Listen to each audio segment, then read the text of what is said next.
Konnichiwa minasan. Selamat datang diucapkan kepada anda yang mengikuti sesi ini secara langsung dan juga anda yang menonton setelah live stream ini berakhir ke sesi kolaborasi STOMACHOFCHAOS bersama laman pop culture suka ramai BuzzPopTV. Hari ini saya Kudo Marizu dari laman blog STOMACHOFCHAOS bersama panelis yang terdiri dari our BuzzPop compadre Shazli, Merican. How are you, my friend? Hi, doing well. Nice. Dan juga kami hari ini ada, well, I'm not saying infiltration, but invitation from our friends at Geeks Frequency. Firstly, we're proud to have Sifudin here, our Iron Might believer from Sifudin YT. How are you? I am great, Alhamdulillah. Alhamdulillah. Thank you for the invitation. Thank you for the wanting to come around. And dan juga Amber dari Geeks Frequency dan juga pentaksub Bakugo, bukan bakso ke apa ke. Dia potong. Dia suka makan bakso. Hidup Bakugo. Hidupkah dia? Kita akan nantikan. Okey, pada anda yang menonton so essentially kita akan mengulas the last episode 13 ke 21 lah, kira season finale untuk Boku no Hero Academia ni, kerana our last session bersama Shaz dengan Amber, we went up to episode 12, just in time lah untuk apa yang jadi kat episode 13 ni. Ini merupakan adaptasi dari Studio Bones yang celebrating their 25th year anniversary. Saya tak tahu apa anda fikir, tapi saya rasa season 7 ni banging juga dia punya animation. I mean, it look really good. I mean, even though season 6 banyak fight, ada kehambaran dia sikit, tapi this one solid. I loved it. And then as usual, of course, anda tahu yang My Hero Academia adalah siri anime yang diadaptasi dari manga nukilan Horikoshi Kohei. Dan untuk season 7 ini merangkumi actually quite banyak juga lah kepada anda yang collect manga, is from essentially volume 34 sampai 39. So it's quite a solid amount of stories that they've told. Dia actually masa macam dia start lambat kan, dia start macam spring season, half midway in the spring season, or kind of late lah, but it started late, but kira-kira banyak juga episod dia. So kepada anda yang menonton sesi ini telah live stream ni berakhir, sila langgan kepada laman YouTube STOMACHOFCHAOS dan BuzzPopTV dan juga saluran Audosia yang at the moment bukan on hiatus, Geeks Frequency, tapi Sifudin dan Amber Heard juga ada online presence. Boleh tengok dekat nanti bawah kat description dia orang punya socials, maybe TikTok, Instagram atau Twitter / I don't like to call it X, you know, for dia orang ada their own specialty topics lah. And I think just to quote, just to big up Sifudin's work on promoting our local animation scene, which is very commendable of him to do so. And kepada anda yang meminati animasi Malaysia, follow Sifudin's socials down below. So okay, kita akan ke kita punya our first segment as usual lah, which is reaksi satu ayat.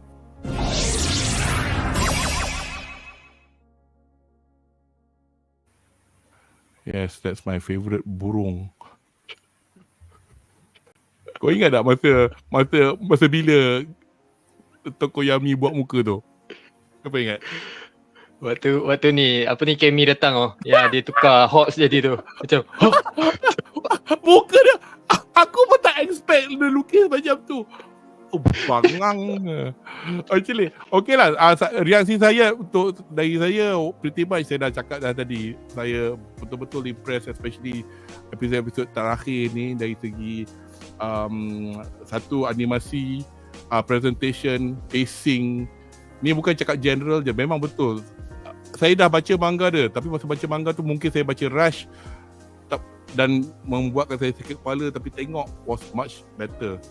And then it resolves quite a few issues yang dihadapi karakter-karakter yang kita suka dan benci, dan juga isu keluarga api dengan ais tu. Korang tahu lah siapa. Dan juga kita tengok some degree of character development dari segi redemption arc untuk beberapa karakter. So that's daripada saya. So our Shaz, what's your reaksi satu ayat? I think the pacing in the anime, I'm not sure if it's sebab I tak baca the manga, but I think dia macam it was not translated well into a weekly format. It would have been much better kalau kau dapat the whole entire stretch tu kau tengok all at one go, sebab dia macam you wish it was done on Netflix. Huh? Kan Netflix kan suka release sekali arung kan. Macam Jojo lah. It might have worked better kalau they release it on a two episode format. Every week 2 episode. Yeah, fair enough. One episode per week tu dia macam cliffhanger sangat. The storytelling was okay. It's just that the cliffhangers in the middle of nowhere tu macam like cliffhanger lagi. It's not a natural cliffhanger. So aku tak tahu was the manga similar in this sense ke tak? No, because masalahnya manga kita duk baca mana kita nak tahu season 7, 8 ke apa, kita baca je kan. So when I was reading it memang dah satu dah habis pun. Dalam manga pun dia ada chapters. So siapa yang follow the chapters on a weekly or monthly basis, they might be able to tell the difference lah, but I could not. Yeah. Sebab aku tak sentuh tapi once you start reading this kind of thing, because aku tak baca Shonen Jump, because aku macam peram. Bila habis baru aku start baca balik itu. Bila dia habis dekat Shonen Jump. So aku tak pernah rasa macam, except for part okay, anyway. Okay, cool. You got anything else to add to that? Before I go to the next. The rest of it kita will be talking as the show. Yeah, we're talking. Yeah, in the next bit. Okay, Sifudin, as our guest for today. Reaksi satu ayat untuk this few episode sampai ke hari. I would say the whole season was nostalgic. That's my the only thing that datang kat fikiran is that how macam mana diorang tackle the nostalgia factor from season 1 until season 6. And then cram it into season 7 because they know this is like the penultimate season kan. Diorang dah tahu apa, diorang dah start play with that nostalgia factor. So I was there like bila like masa Bakugo punya scene, masa Ochako punya scene, I was just there like this is so like beautiful, this is so nice because I think it's nostalgic. It's like I start ingat like masa tahun 2016 2017 start tengok My Hero Academia, that feelings came again, like datang lagi. Oh, macam wah. That's why I feel like the whole season is just nostalgic for me. That's my one word reaction. Cool. Amber. Pentak sok. Reaksi satu ayat. I would like to quote Doctor Strange from Infinity War. We are in the Endgame right now. We already are. Dekat episod akhir tu macam like it's been a while aku dapat rasa macam mana aku rasa bila aku first time tengok Avengers Infinity War dengan Endgame tau. Aku tak sangka aku dapat rasa benda tu dekat sini siut. Dekat anime My Hero Academia. I was like wow. Aku agree gila dengan kau. Aku macam tak, walaupun aku dah baca tapi macam oi bloody hell. Ya. Macam actually betul juga apa yang saya cakap, every episode tu macam force sangat cliffhanger tu kan. Tapi benda tu macam bagi aku dia macam yes, it's a cliffhanger yang macam rasa macam force, tapi dalam masa yang sama juga dia macam buat kau almost every day kau akan berfikir pasal My Hero Academia tau. Aku almost every day fikir pasal ni lah, ni karakter ni apa semua kan. Macam gila lah siut. I mean aku setuju juga apa yang Syah cakap. It would be great kalau kita comparekan cerita ni macam contoh macam Attack on Titan kan. Kita ada part 1, part 2, macam satu episod sejam, satu episod lagi sejam. Kalau kita dapat macam tu kan untuk final season ke ataupun this final war pun, maybe lah, kita dapat rasa benda tu macam lagi best lah. Tapi tak ada nak complain sangat. Tapi aku enjoy gila season ni. Like every episode ada action, ada emotional, ada stake. Dia bukan macam season sebelum ni like puas hati lah. Satisfaction to the max level lah. Yeah. I just want to add a little bit. Go. Saya tak rasa benda tu. Saya tak rasa that cliffhanger thing because I watched it, like I binged it the whole season in 3 days. So I didn't feel it. Tak rasa pun benda tu sebab like, rasa bila nak tengok. But the ending was the cliffhanger. Bila like ending dia betul-betul cliffhanger. Nak tekan next episode. Asal tak ada next episode? Tengok list dah last episode. Oh my god. So yeah, it's just there. So yeah, betul Abang Syah cakap betul, but at the same time I didn't feel it sebab saya binge lah. Tapi kira okey tau kita dapat final season tahun depan. Biasanya kita akan ada gap tau.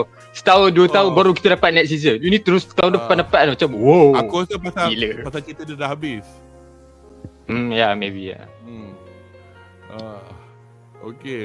Okay, apa ada beberapa komen daripada apa ni Fat finally Tadaima was good anime squad kudo sensei Shaz Amber and Sibude welcome back my brimstone. Aku tak faham Sibude apa it's a reference to Valorant.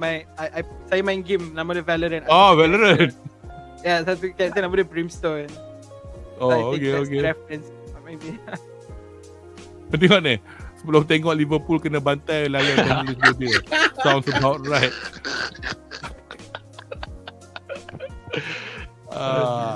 As a Chelsea fan, yeah. Asal bukan Liverpool. Apa? Okay, Caleb. Tunggu kejap ya. Okay, we'll just get on with the next segment lah, which is pretty much we're going to talk about the episode. So, mari kita ke segmen seterusnya.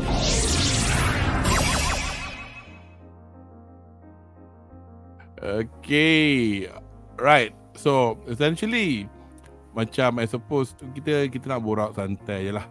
But I've divided because there's so much going on. Tapi I think that we have to deal with the first thing first, and saya akan memberi laluan kepada pentaksub Bakugo dulu. Dude, reaction kau. Kau tak bagi reaction benda tu lagi. Pasal kita discuss episode 12 tu. Pasal aku dah baca manga. Aku macam, apalah Amber nak cakap episode 13 nanti. Kena tunggu bulan. Okay, sila. Aduh. Episode 13 yang ni kan, yang apa ni? Yang Deku sampai ngam-ngam lepas Merican. Deku sampai. Lantun dia dekat the iron coffin, the floating coffin. Actually aku macam mula-mula Midoriya react dekat bila dia nampak Bakugo kan. Bila dia dah sesak nafas tu macam, weh, ni jahanam ni, pisang ni. Member dah lost control ni.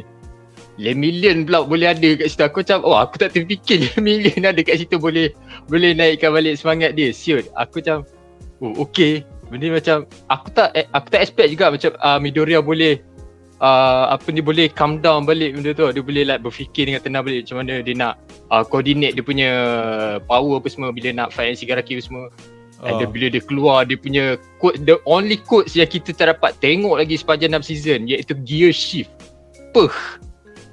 Hilang akal lah aku tengok quote tu. Macam mana aku tak faham. Dia, from what I know, that quote is basically defies the law of physics. Basically dia tak ikut per law inertia tu. Dia boleh like go to super speed and dalam masa yang sama dia boleh stop kan in the middle of the air. Dia second user punya quote kan. Ya, second user quote. Dia mata all for one dia ingat quote tu macam poyo ke apa. But actually it's bloody quick. Yo, that's crazy.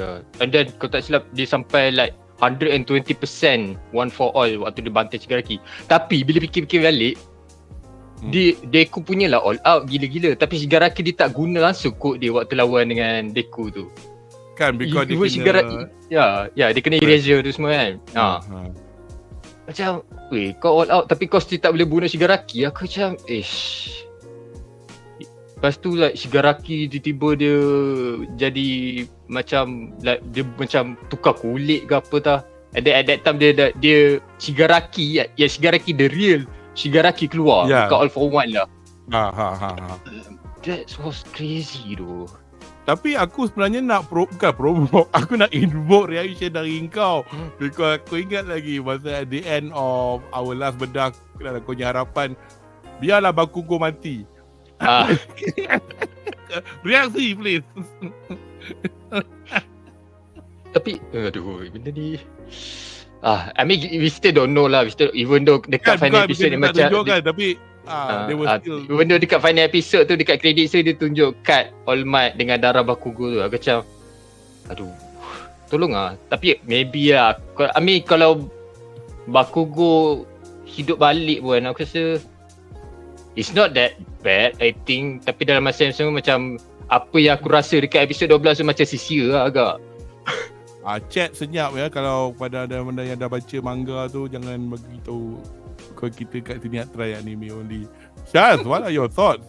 I mean the whole thing, kalau Andri was here, I can imagine his S-full comment. Yes. S-full! What the hell? Bagi mewakili saudara Andri kita. Andri, yes. Shigaraki punya powers is very S-full lah. Nowhere, you got a regenerative power that is not a quirk. So kalau macam tu, orang lain pun boleh lah ada power that is not a quirk. Kan? Betul tak? If you can engineer the ability to give somebody powers without it being called a quirk, why was it not discovered before this? Dia macam pelik lah. It becomes very, very odd. Dari segi recovery of Bakugo tu, aku pun menantikan juga lagi berapa bulan lagi setahun kita kena tunggu. Setahun ya. Setahun lah kot. At the earliest I think summer kot kita boleh tengok. Aku rasa lah. Entah masa tu next Avengers pun dah keluar dah. belum balik lagi. Aku tak tahu, kena tanya Nick punya group ni. But anyway,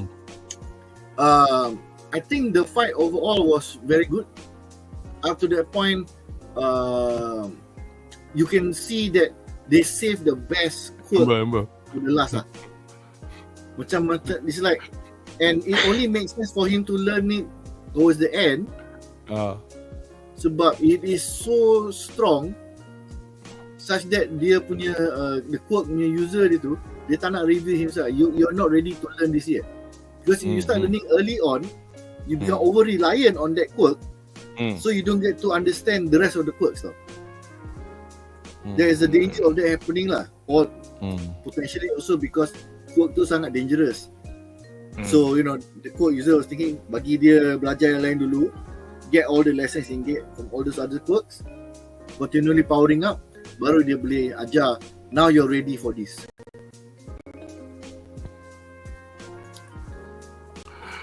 Sebenarnya any thoughts about this? Is roughly about episode 13, episode 14 lah, obviously when bila Deku sampai and then start reeling from the shock of seeing Bakugo and starting to fight Shigaraki or Shigaraki. First of all, entrance the best. I love the entrance. Bila Deku sepak Shigaraki, I was rolling with Shigaraki as well. Macam woo, happy. And then dia punya reaction was first of all, happy sebab dia tak menangis. Like a lot of people would say Deku banyak menangis. So like instead of dia menangis, dia mengamuk. So I like that. And then I love that the episode, and actually the whole fight Deku dengan Shigaraki depended on Lemillion for some reason. Lemillion was there to console him, and then the second time Lemillion was there to show his speech. So dia tunjuk bontot tu 12 ke 13? Tak ingat. No, that was like 12 I think. Hujung 12. Macam sial. Anyway.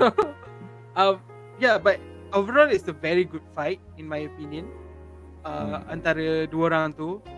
But yeah, kita tak nampak penghabisan dia. Although dah kena spoiler sikit dekat Twitter, but I'm excited for the next season. Nak tengok apa berlaku sebab tak baca manga lagi. But very, very good fight. A lot of stake, big stake. Lepas tu ada emotion yang sangat teguh lah sebab bila Deku nampak everybody's down, especially Bakugo. So nak tengok apa Deku punya resolve, you know, with the fight. Sebab dia kan sibuk nak selamatkan Shigaraki kan. Especially dia nak selamatkan the boy inside Kotaro tu.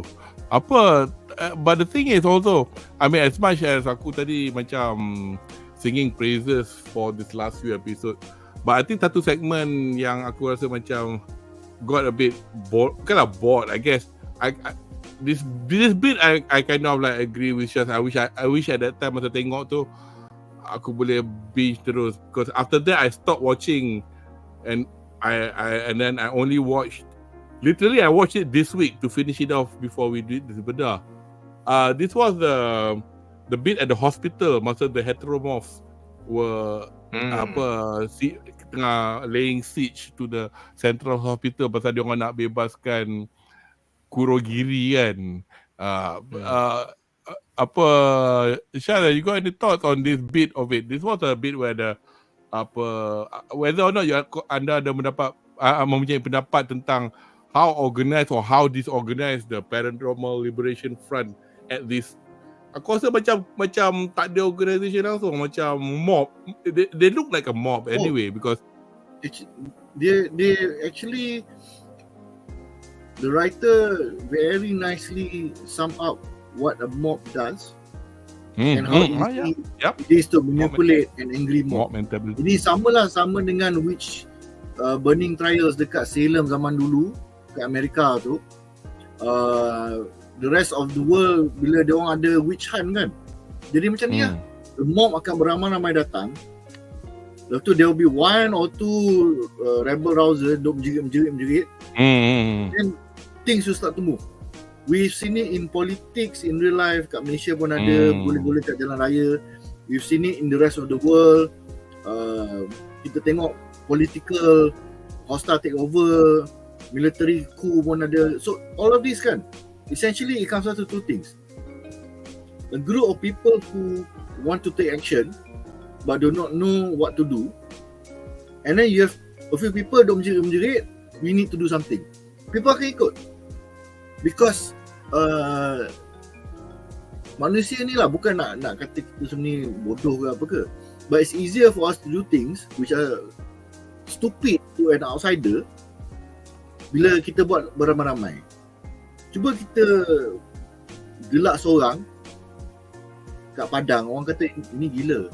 Tapi kalau 10 orang duk gelak kat dalam padang, oi, apa benda yang lucu ni weh? Dia masih kakak. Orang gelak. Kau bersilat seorang kat padang, macam ni demam kot, buang terbiat ni kot. Kalau 3 orang bersilat, ni berlatih untuk sukan negara. So it's a good way of demonstrating lah the power of a mob. Bila beramai-ramai macam ni, lepas tu ada orang yang manipulate, so it's a good representation of what it can be in real life. Cuma your other half of the question is, were they organized or not? I do not know. There is some loose organisation. Tapi that the League of Villains pun dah like, lantak korang lah, we're gonna do what we want, you do what you want, and as long as we fulfill our objectives, kita okay. Because it does feel like macam League of Villains pun macam I mean the core members tak ramai. Tapi macam Paranormal Liberation Front ni, because dia macam, aku rasa lah kan masa redistro pasal the season yang, was it season 5 or 6 was it? No, 5 or 4 yang masa mula-mula BuzzPop start discuss MHA tu, it does feel like a political party because dia ada manifesto lah, and then obviously dia punya pengikut dia semua all these heteromorphs or whatever people with quirk yang in essence disakiti in the past due to some reason or other. So basically they have a common ground, and like a political party yang nak ajak orang-orang, jadi dia cash in lah on these people.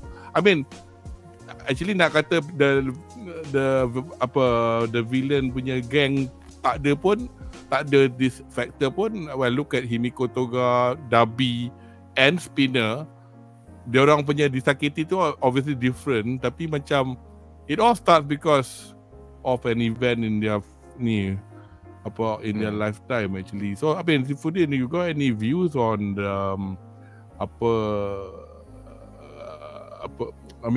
the context orang-orang yang disakiti ni, especially like in this bit of the anime, I think they were talking about mostly Spinner lah, because dia teringat masa dia muda, dia nak tolong budak ke apa yang orang membenci dia. Have you got any thoughts? I think this plays into the two sides of the same coin punya story lah, theme lah. Macam there's Spinner and there's Shoji. Spinner punya cerita bila dia disakiti, dia basically salahkan society and then dia tak boleh lepas benda tu, and keep on salahkan more society. But Shoji pula try to take try to find one positive thing about apa yang berlaku dekat hidup dia, and then pegang pada benda tu. So I like that part. I know it's kind of boring in a ways lah, macam draggy sikit. Dia tak banyak action, more to like speeches and perspektif kehidupan. Macam dia bagi kita pada saya dia macam open up the world a little bit. Kita nampak the other side of the MHA universe. Sama ni kita nampak like hero, villain and all this power and whatever, but this time it's like more personal. Like rupa kita, this is like basically dalam dunia kita macam racism kan, benda macam dia tackle. So like I like that storyline, and I do nak cakap pasal yang mob mentality yang tadi tu. I like that macam penerangan tadi tu, and then just nak cakap yang the whole paranormal invasion front tu semua tu, I think it's a cult instead of a political party. I feel like okay. Because orang macam menyembah Redestro, macam like everything is still about him, even though like he's gone now. So I feel like macam cult, and like that is also a part of our life as well. Ada orang dalam dunia sebenar yang masuk dalam cult just because a little like there are this like a little bit lah similarity lah kan dalam hidup. Macam saya gemuk, so saya nak masuk cult orang-orang gemuk macam tu. That's actually a joke, but it's not. That's fine. Yeah, I like. Saya pun gemuk lah. Anyway. I like the story, but I think it's a bit slow. But I just nak appreciate Shoji punya character, and also Anima. Apa nama Anima? I forgot. Like I appreciate those two characters, and I saw them as the one that yang actually struggle dengan benda tu dalam class 1A. I mean, kita ada Ashidomina juga, but like she's like more outgoing. She doesn't care about her looks, so that's good for her. But for these two, diorang macam ada sedikit struggle, so we get to see them actually berkembang dalam My Hero. So for the whole 7 seasons, we didn't see much. Tak nampak banyak perkembangan diorang, but so we got it this season, so I'm happy for them. And I actually enjoyed that part, even though yes, that's the worst part lah of the season. Macam a bit draggy.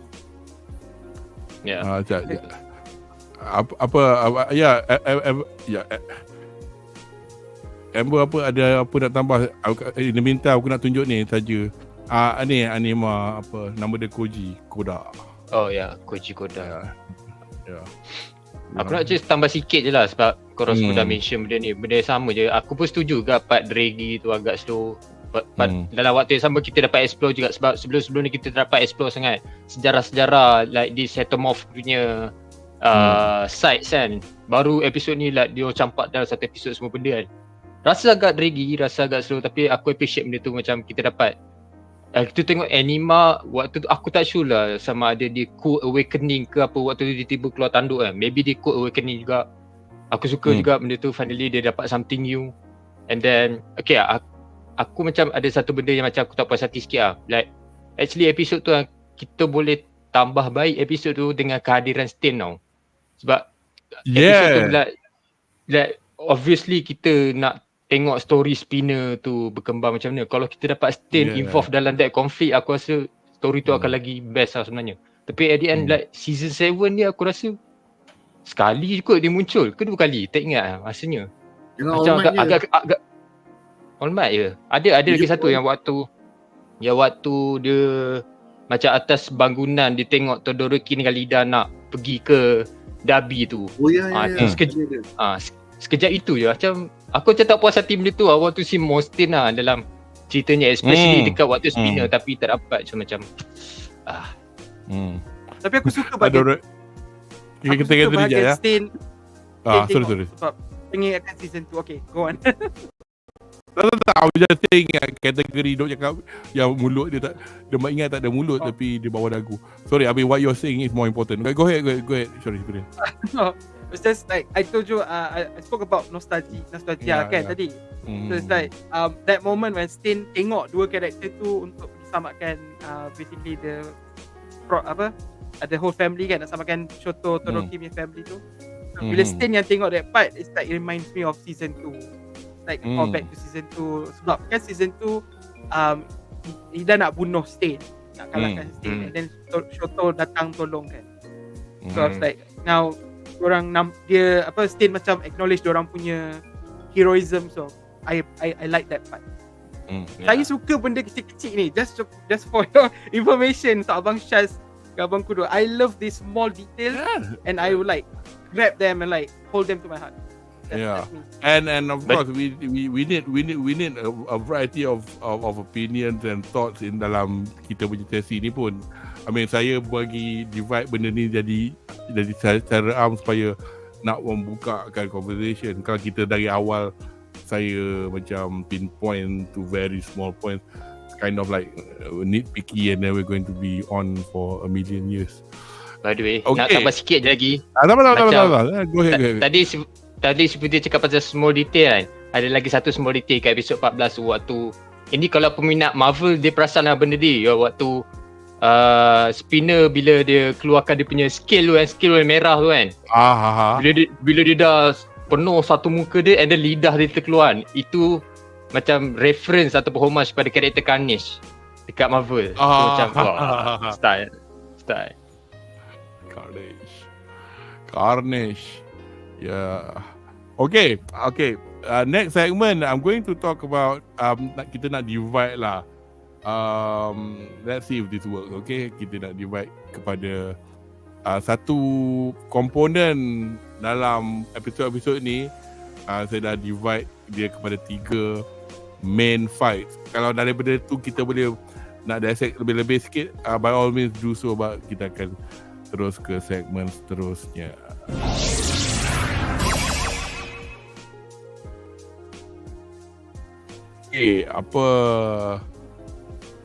Essentially saya dah divide. Satu saya buat drama keluarga Todoroki. Nombor 2 Toga Himiko versus Uraraka dan Ochako, walaupun itu more towards the culmination of Imigo Toga's role dalam kita punya nanti kita boleh elaborate. Dan of course the final All for One versus All Might. Kena bear in mind, dan Deku versus Shigaraki throughout this episode macam more in the background. Saya tak rasa macam dia tunjuklah juga what's happening, but I think what we're going to see between the two of them will be in season 8 mengikut apa yang saya dah baca lah. So we'll start with Amber. Kita cakap pasal kita punya keluarga api dan ais ni. Apa kau rasa Toya atau Dabi ni all it is merajuk tak hangat punya situation ke? Kau rasa? Go. Merajuk tak hangat tak tahu lah dia. Wish. Okay, that I mean if you got another take on it, aku rasa that's what it is. In my opinion lah. Tapi Ambil dia part, dan dia antara episod yang ada several episod yang aku menangis, and Todoroki dengan family tu antara episod yang aku menangis juga. I mean tak semua episod lah Yeah. aku nangis, tapi ya Todoroki memang like menusuk ke dalam like waktu Endeavor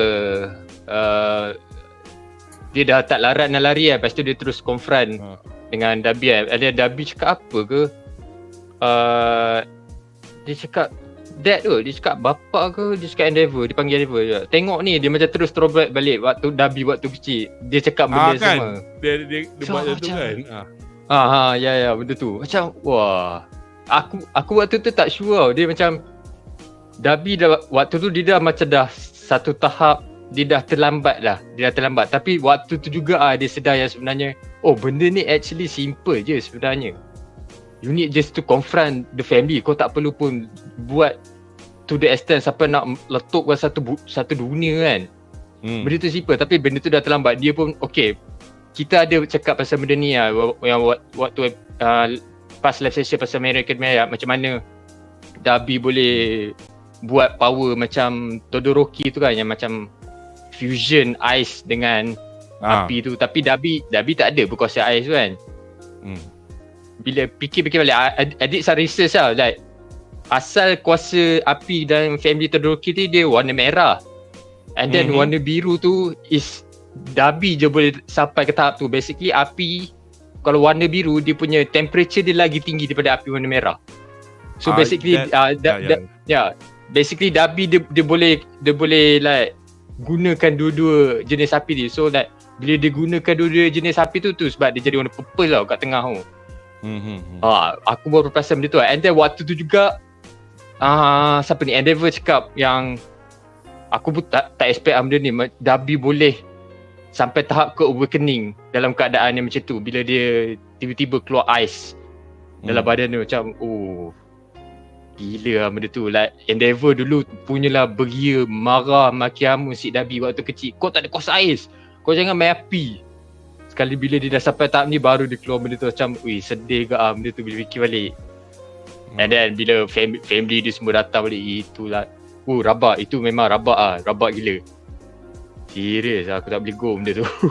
Aku nak tambah satu benda je berlebak rabak ni kan, because I other than the storyline, obviously I mean I'm a particular stickler for music, and pada anda yang tahu apa music untuk apa Hero Academia ni is by Hayashi Yuki, and this is his website. So basically anda boleh melihat the kind of anime and what Haikyuu pun dia buat. Dulu masa kita on discuss season 6 ke, Andri gelak kat aku, kau nangis part mana? part masa well obviously part tu Deku pun nangis yang masa orang Raka bagi speech atas bangunan tu kan. Bagilah chat dekat dia. Aku macam dalam music tu in the background tengah naik, aku macam babi lah korang.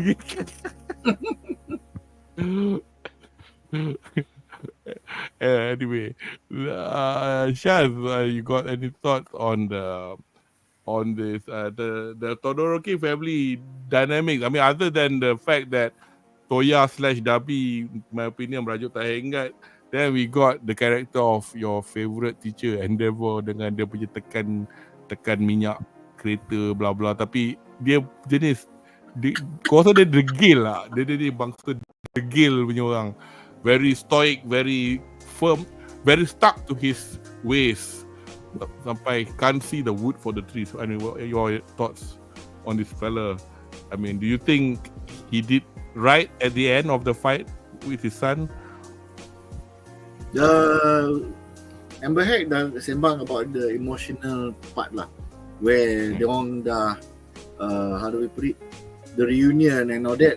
That was a very good touch. It was expected, sebab bila dia orang start menjerit, dia punya core temperature tengah naik, aku macam like, I tak silap, the family dekat kan, so most likely dia orang akan pergi kan, cool him down kan. Like, okay, so that was expected, but I did not expect Todoroki paling muda tu to show up. That was the this is awesome.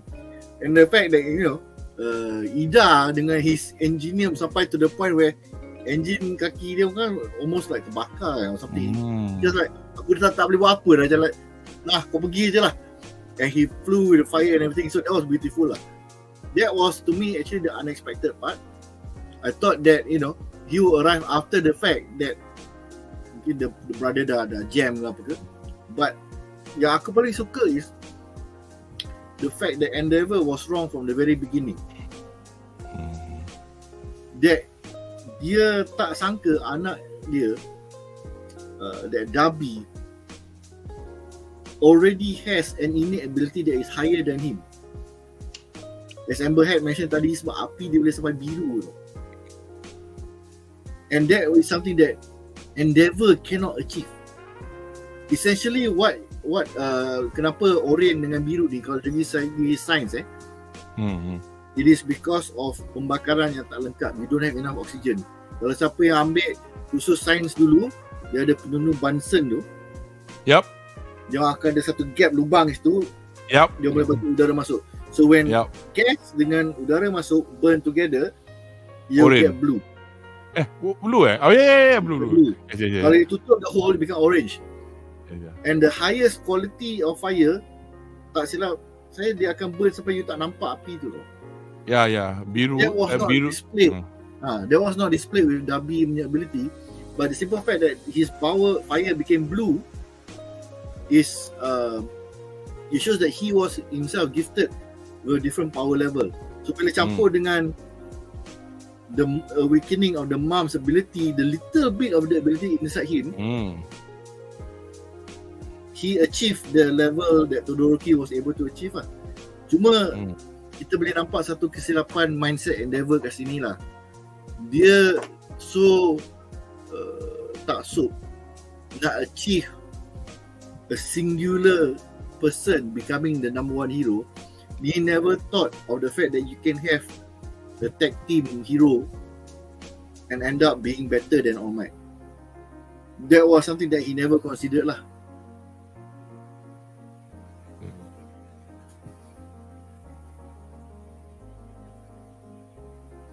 Mute. Oh, mute. Patutlah aku. Ya, nak tambah lagi ni. Nak tambah, go ahead. I mean, dude. Aku dengar, I heard a pause, so I was going to bring the next bit to Sifudin, which is essentially, I mean, I just got to add lah. I agree with category. I think in this bit, MVP goes to Ida lah, because I've never seen him like this. Betul lah. In fact, macam ni je lah. Pada anda rasa, okay lah, ni mungkin dah encroach outside dah the Todoroki family. Do you feel that there's quite a lot of characters showing different sides? Obviously, it's like the character development that we were waiting for, tapi macam all occurring at once. Do you think that's macam now we see it, but bila lagi nak tengok? What are your thoughts?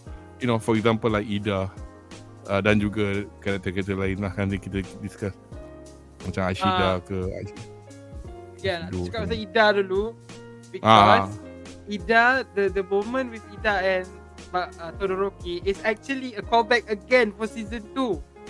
It's like bukan callback, it's like apa kata macam dia reflection of season 2, sebab masa season 2 Ida nak balas dendam sebab abang dia kena hampir mati dengan Stain. This time is actually Shoto punya abang yang buat hal, so Ida nak bantu. So basically it's about their family. They're helping each other about their family. So it's Ida simply macam returning the favor lah in a way. But the way he did it was so amazing. Saya suka. I've been a fan of Ida since the beginning. Like Ida is my guy. Like kalau I'm a superhero, I will be like him.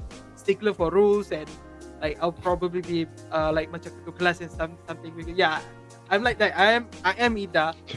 And my favorite character is Shoto. So that episode in particular was my favorite. And I cried actually bila dorang basically resolve the family matters. I feel like it's an amazing moment lah for me as a fan. And nak cakap pasal Endeavour sikit.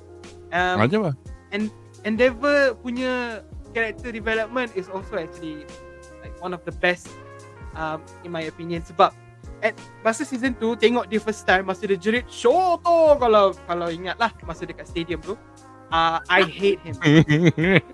I hate him. Like this is not it. Like no, character ni boleh pergi mati sekarang. But he grew up. Like he changed. And at the end, it's like I'm sorry Toya. I'm sorry Rei. I'm sorry Natsuo. I'm sorry everyone. Number one hero. Sorry to every single one person there. So I feel like dia punya ego is like down, humility up, character development. So I love that. Speaking about this character moments dalam season ni, that's why I love this season, sebab dia banyak like somehow I call it payoff lah. With like Ashido with her ability ability dia untuk lawan basically even like Korot Jagentomakia kan. Sorry background bising. Again I love siapa ni yang invisible girl tu? Apa nama dia? Hagakure. Hagakure when she was there with Aoyama and then Monoma, Shinso, everybody had that time. Everybody had the moment. I love that. I love to see even Class B macam let's say manga pun ada moment like he was there showing, participating. So I love that small character moments. I appreciate it very much lah. My favorite is definitely Ida and Todoroki, sebab Todoroki punya fusion tu like reminds me of Bobo Boy in a way. So I love it so much. It is Bobo Boy Frostfire. Bobo Boy ada juga kuasa ais dengan api bergabung, so that's one thing. And also I love Ochako's basically bila dia bagi everybody float in the air. That moment so beautiful in my opinion. So also Deku punya gear shift, amazing. So many good moments with character quirks lah suka tengok. Tapi nak tambah sikit lah. Speaking of moment like every main character dalam season 7 ni, contoh macam Midoriya, Bakugo, Uraraka, Froppy, semua dapat like diorang punya story yang solid tau. Urawiti dengan Froppy dapat story dia orang kat Okuto dengan Gunga, and then Todoroki dapat story dia dekat dengan Dabi dekat Kamino Ward, and Midoriya kat Sky Coffee. Aku anggap Lida is one of the big character dalam My Hero Academia ni. Tapi dalam season 7 dia sangatlah sikit dia punya moment tu. Sangatlah macam nak cakap wasted tak, tapi dia macam underused sikit. Dia macam ada certain waktu dekat Kamino Ward, Todoroki versus Dabi tu pun dia tak ada buat apa sangat. And then after that, waktu the moment when All Might call Dabi dengan Lida, barulah Lida macam dapat moment dia. Macam aku happy dengan benda tu, tapi dalam masa yang sama macam I want more of Lida sebenarnya. It's quite good that we are talking about this now because apa si Pudin mention tadi, because aku nak seg into another fight. Actually ada satu fight juga yang aku macam lupa nak masuk dalam 3 ni, nanti aku tambah je lah. We're gonna talk about this fight yang aku nak tambah, dan kita go into this other one, but we'll do this. Kita ke segmen seterusnya.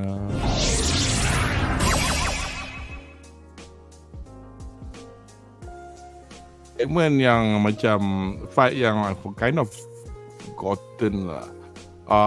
It feels like because kita dah cakap pasal ni dulu lah, because kalau boleh nak buat ikut turutan lah juga.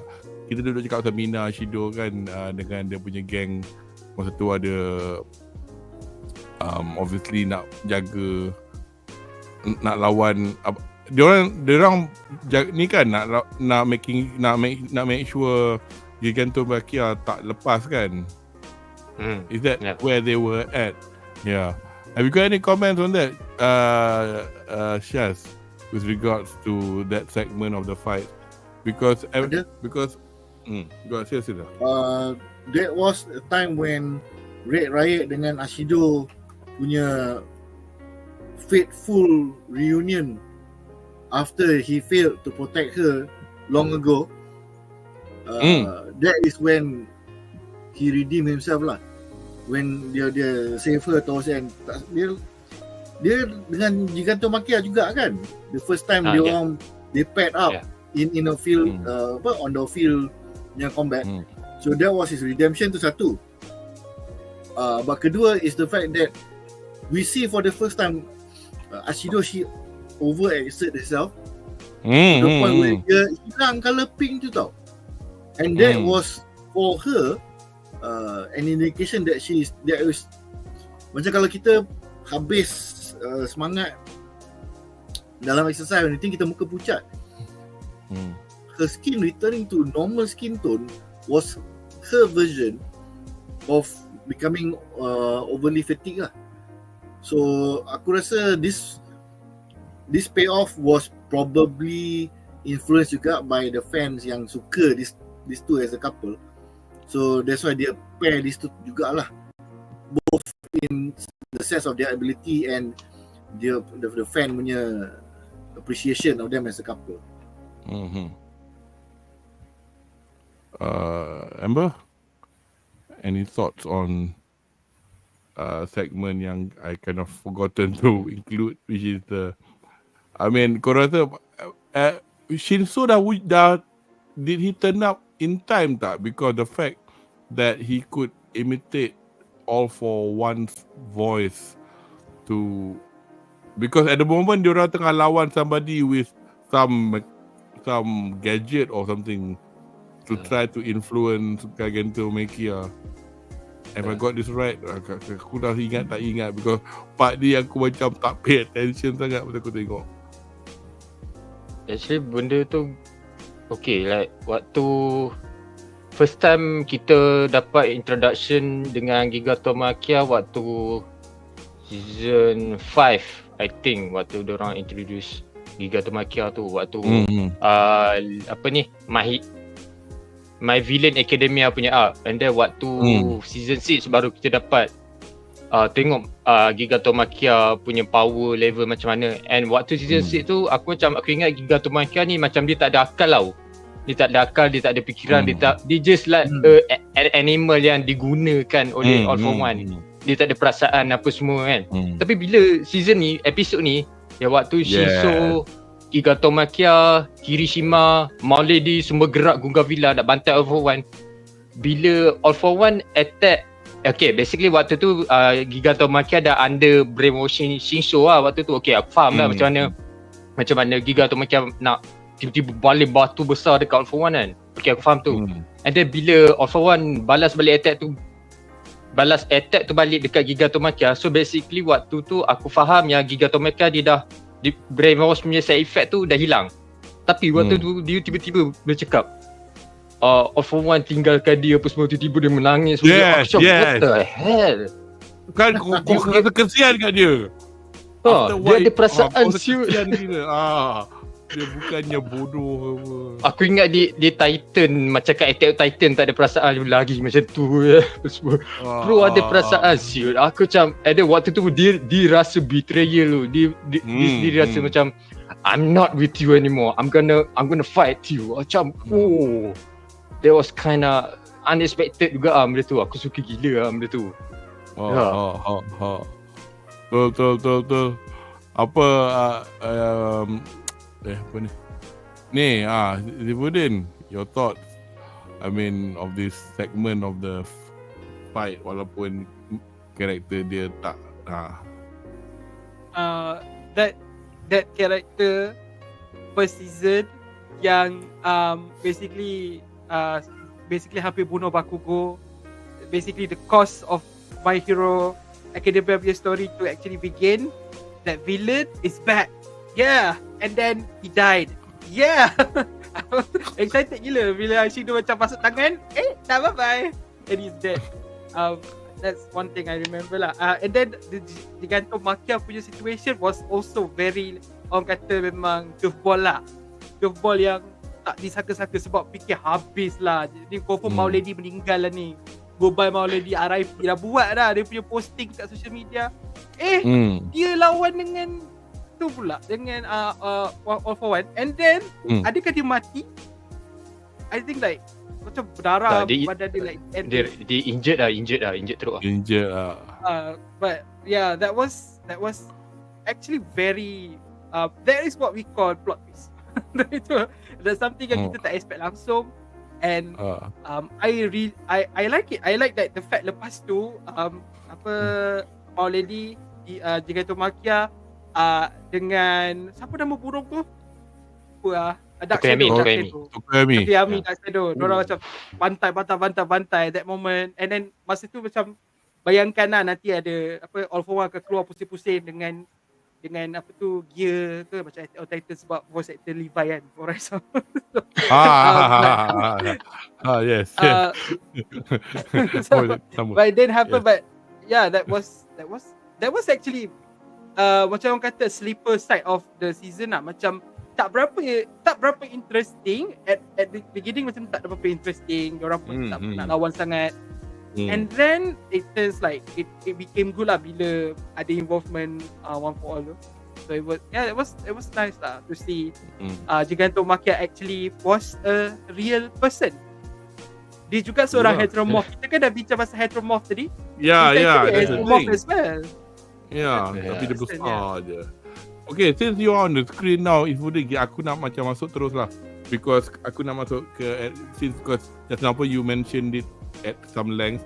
I nak masuk to the bit where we have now the issue yang dihadapi Toga Himiko, and obviously which leads up to the final fight dengan dia dengan bersama Uraraka Ochako. And obviously her main issue is satu dia disakiti oleh keluarga dia, and then obviously her similar partners in crime within the League of Villains, which is especially dengan what's his name, Twice kan, and Twice is also the one that really helped her out, and then obviously her biggest grudge is following Twice punya death lah.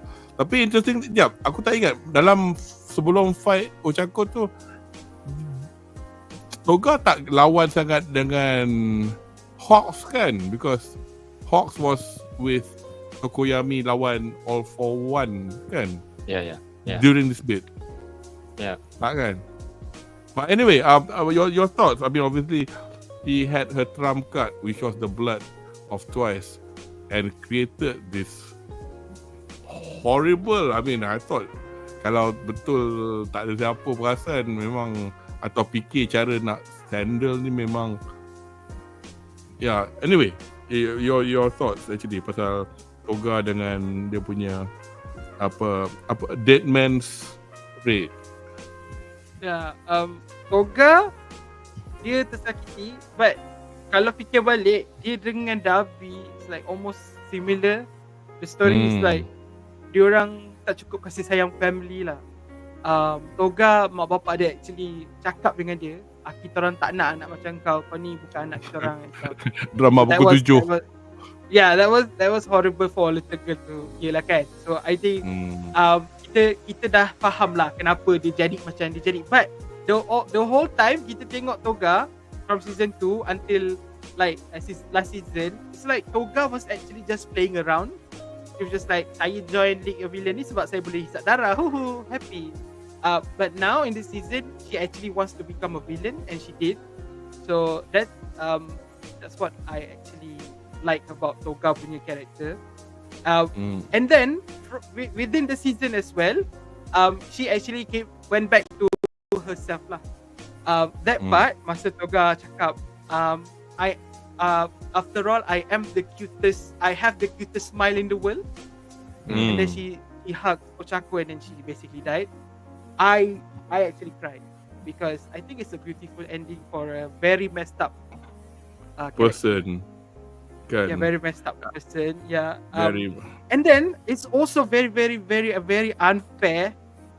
In terms of her power, her quirk. Her quirk is like macam dia nak kena hisap darah tau.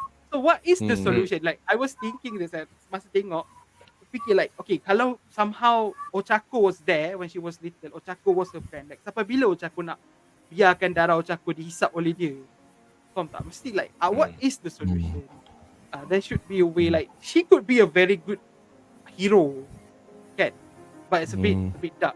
So I was actually thinking on a deeper level with this character. So that means, am I actually answering the question? Actually aku nak tambah sikit lah. Actually benda tu kan, actually dia dah jawab tau sebenarnya dalam episod tu. Like kalau lah Toga ni jadi hero, like apa peranan dia. Kita dah tahu lah, Toga selamatkan Uraviti, dia boleh buat benda tu. Like bila dia bertukar jadi Uraviti dan dia punya darah, like organ dalaman dia semua pun jadi Uraviti juga. So bila Uraviti kehilangan darah tu, dia can just transfer the darah. So he can do something good actually. Bukannya dia basically orang yang pressure dia waktu dia kecil. Like waktu dia kecil dia tak faham apa. Dia budak kecil, like dia punya quirks tu, like orang automatik akan anggap budak ni tak betul. Kau hisap darah siut. Orang takut. Even mak bapak dia sendiri pun tak percaya. Apatah lagi public. Memang kena kecam gila. Orang salah pandang dia apa semua. Padahal dia macam orang lain je. Dia like if she like something, he want to become that thing. Itu je. Dia bukannya nak niat dia nak sakit ke orang tu ke apa ke. Dia tak ada niat macam tu je. Just bila orang dah salah faham pasal dia je, dia like put a macam mask yang apa ni, dia macam dia try to be happy or something. Dia buat macam tu. And then, sebab itulah juga dia masuk league of villain tu, so that dia boleh hidup apa ni, he want to be Himiko Toga, bukan like orang lain. Bila dia orang bergaduh pasal okay, superhero semua ada like nama-nama, code name dia apa semua kan. So like everyone twice apa semua tanya Himiko Toga, aku tak nak ada nama supervillain ke kan? Pikachu ke apa kan. Dia tak nak. Aku Himiko Toga, aku nak jadi diri aku sendiri. Macam wah. Kalau bahasa Inggeris boleh buat PIKACHEW. Shaz wanted to add something. She could be a very good what is it? She could be a very good assistant to recovery girl. Yes. Recovery girl cium-cium, dia gigit-gigit. Yeah. Too much blood. Let me relieve that some of you. Anyway, Shaz, your thoughts about, I think issues faced by Ojako kita tahu tapi this is where the social commentary or the writer, dia punya ability to show that every quote out there is like two sides to it. You can use it in a positive way or you can use it in a negative way. Macam Amber Head kata tadi, there was a theory I read somewhere else juga.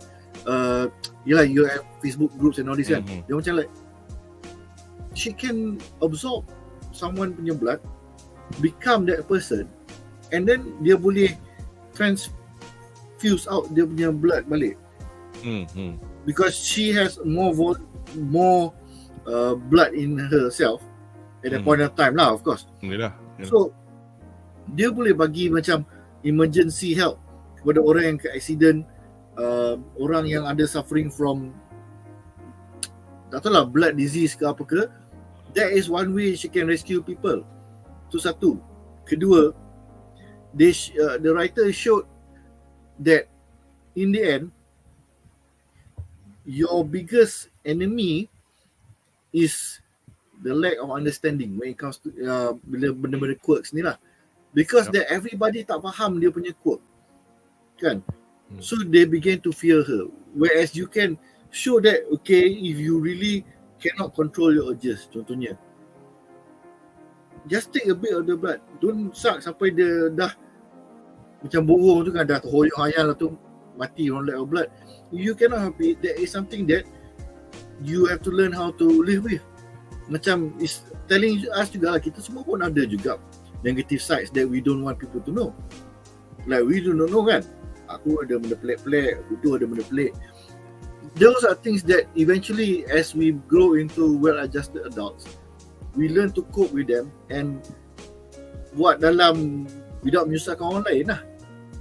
So kalau she was given a proper influence, contoh macam Ochako kan, it goes to show that she could have become so much more. She could have become somebody who was very respected and a very useful person, because she could have cured anybody tau.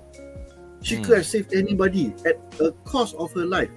So her ability to harm others, sebaliknya, is actually one of the strongest healing abilities you can find anywhere in the world. Because recovery girl, dia just accelerate your healing factor. Healing kan. Macam kau jadi macam Wolverine sekejap lah. You accelerate your healing factor. Tapi itu yang recovery girl cakap. Kalau dah putus tangan tak boleh. A certain ability cannot regenerate you. It's just your ability saja. I just accelerate the thing. But her ability was pretty much shown to be wasted lah in the society. Ada villains pun kau boleh tengok juga. A lot of them can actually benefit society if you think about it. Even Shigaraki punya decay ability, because he can control individual things yang kena decay. Kalau ada earthquake, bangunan runtuh macam Highland Towers dulu, he can decay layer by layer all the concrete until kau jumpa any survivors at the point of time. So the lack of understanding is a commentary in our real world. Kalau you tak difahami, you will be demonized. Orang akan pandang serong to you, especially when you have an ability that is dianggap sebagai pelik. There's a very deep commentary lah. Most likely untuk budak-budak, dia orang takkan perasan benda ni, just fly over their head. But, tapi kalau orang yang faham simbolism, or more likely yang selalu sangat nampak simbolism semua ni kan, they will see it lah. It's a very good commentary of how kita are less tolerant of people who we deem not to what we expect from our society. I think I very much agree with you, without turning this into a forum untuk Kementerian Kebajikan dan Masyarakat. Tapi tak seriously speaking, kalau dunia kita ada benda macam ni kan, dia bukannya umpama macam kita nak buat program untuk reform criminals, but the thing is, the fact that you should, from the get-go, we have a world where humans yang ada quirks have different abilities. No matter how dangerous a quirk is, patutnya ada satu, bukanlah nak depend everything on the government, non-governmental organizations pun boleh buat, atau the medical fraternity, atau persatuan superhero sedunia ke apa. It's like, look, like you said lah, we can use this dangerous quirk, but mungkin menyebabkan orang macam ni kena macam masuk boarding school ke, just in case kau pegang mak kau reput, you know, that kind of thing. Tapi you have to find a way lah. Tapi wasted opportunity because but then kan human beings are human, but there you go. Tadi nak tanya sorry. Sikit je. Tadi Syaz ada mention lah pasal like betapa dangerousnya quirks Toga ni boleh go kan, and dia boleh juga bagi benefit dekat orang kan.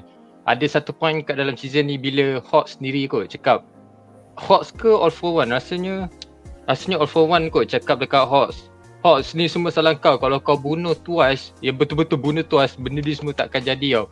So kita nampak, and then ada satu point tu bila siapa ke Kamui Wood cakap dekat Jiro, like waktu Froppy jatuh tu kan, like tu bukan Froppy, itu Toga, bahaya, jangan tangkap dia kan. Kat situ aku dah terfikir macam, kalau lah Toga ni betul-betul jahat kan, like dia boleh like jadi hero ke, dia boleh copy semua jadi hero, dia boleh confusekan hero dia semua so that they can just kill themselves, dia tak perlukan guna twice punya quotes pun. Like, benda tu bahaya gila lah. And then dalam masa sama juga, kalau dia jadi hero, contohlah dia boleh, macam mana Monoma copy quotes erasure untuk tahan Shigaraki kan, and benda sama juga Toga boleh buat tu. Dia boleh copy je erasure, dia boleh gunakan quotes tu apa semua kan untuk tahan. And then dalam masa sama juga dalam kalau kuasa-kuasa berkaitan dengan transformation, apa orang nak cakap, transformation ni apa semua, dia lebih, kalau aku dah terbiasa dengan Marvel macam karakter macam Mystic ataupun Skrull, diorang that have that capability untuk infiltrate benda-benda contoh government ke, jadi spy ke, benda tu pun boleh benefit to the hero juga, like diorang boleh infiltrate villain punya tempat apa semua, macam Hawks buat dulu kan, tapi lagi berkesan kan. Kalau lah benda tu terjadi macam tu kan, lagi ni lah, itu lah benefit dia. Aku ada satu soalan daripada Fad here which I didn't quite get. Dia kata mengapa Hiko Toga sakit macam tu waktu transfer darah tu. Which bit was this? Did you guys remember tak? Atau nak ujung tu ke? Sakit? Itulah, aku tak sure. Sakit. Dia transfer darah hujung lah kan? Ya. Aku pun tak ingat. Tapi kalau kita teringat, kita orang akan cakap. Tapi I just wanted to point out lah. I know people keep on harping about, you know, anime. Ada orang kata, apa anime ni tak macam manga, atau kalau nak macam manga sangat, tengok manga lah. Tapi at the end of the day, right, you have to strike a balance, and you all would remember this, how it was done nicely in the, apa macam ni aku nak buat ni, macam ni dan ke sini. Bloody hell, man. Aku emo dah lah aku ingat this particular chapter, and dia buat sebiji. Aku macam bloody hell, bones tabik lah yo, tabik. I really loved it because yes, you actually have to follow that's why you have a character designer in the studio. Basically you don't get Kohei Hirokashi drawing other people, but the character designer makes sure that each character looks like what the character is meant to be. Kalau korang pernah tengok dalam behind the scenes buat Simpsons kan, dia draw Matt Groening akan draw Homer. Okay, Homer muka dia macam ni, burut buncit macam ni, dari tepi macam ni, dari belakang macam ni, 45 degree macam ni, jadi. Semua orang belajar lukis macam ni, so that it will not get lost in translation, and good character design. There you go. Character design dari segi anime bukan maknanya dia buat from scratch daripada apa, tapi it will be based lah. That's why kita orang macam cakap Elusive Samurai or Ningewaka for example. Kenapa cantik sangat? Kenapa dulu Cloverworks cantik-cantik pun tak secantik macam ni? Pasal mangaka dia lukis cantik, and then character designer dia ikut. So itulah kita tu. Still tak tengok lagi. Duk tengok Ranma je kerja aku. Actually, sebab pasal animation, ada satu part dekat season ni, episode yang Etermorph tu. Macam pelik sikit benda tu. Dia macam dekat hospital tu, dekat hospital tu, waktu tengah-tengah yang ada certain Etermorph dah masuk hospital, lepas tu dia keluar balik. Lepas tu dia cakap dekat Etermorph, okay, jangan buat benda ni, jangan buat benda ni. Waktu tu kan semua macam tepi semua gelap, bakar kan. Lepas tu tiba-tiba nak melangkah ke scene yang seterusnya, tiba-tiba cerah kat tempat yang sama.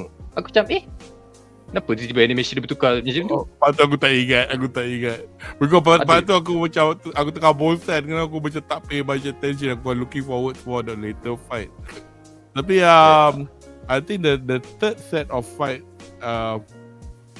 kind of like mungkin kita lah, aku punya third set of fight ni actually pretty much all for one dengan All Might.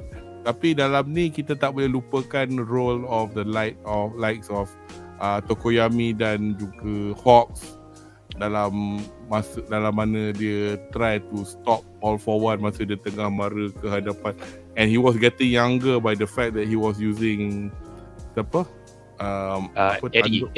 Eri punya effect on him. Anda kena tengok season 8, korang sure gelak je. I'm not saying anything.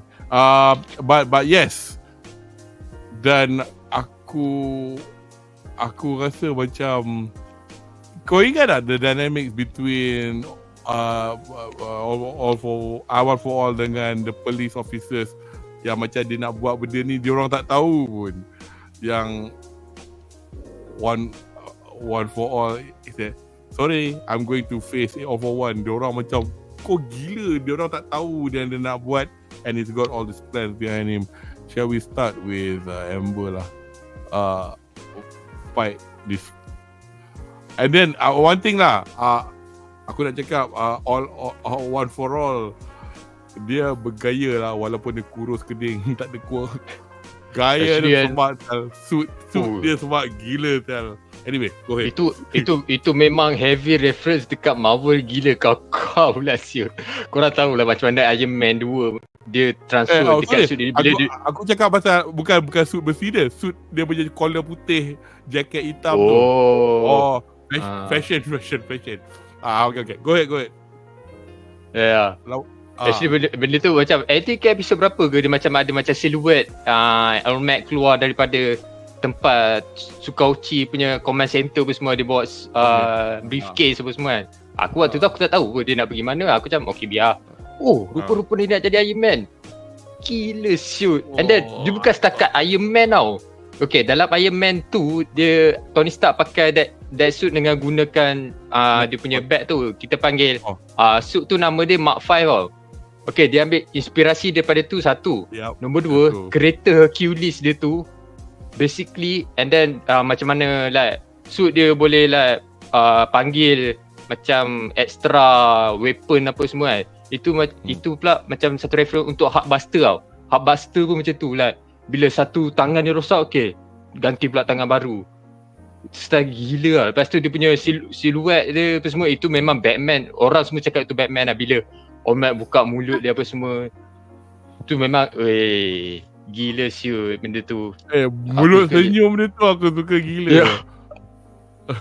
Gila siat. Member tu punya berani senyum lawan All for One yang dah jadi Levi tu, macam gila lah. And then waktu yang sama juga aku suka juga dia orang guna apa ni, All Might guna like, macam dia punya every power dia inspired by class 1A. Black Witch, Shashbo. Aku terharu gila. Aku walaupun dah baca tu aku tak ingat sangat. Aku macam aku tak expect lah dia konsep suit dia macam tu kan. Ada dia pakai apa ni, Midoriya punya shooter style tu. And then Shidomina punya AC, Tokoyami punya shield. And then macam tentacle ada burung macam anima punya burung tu, macam gila style suit.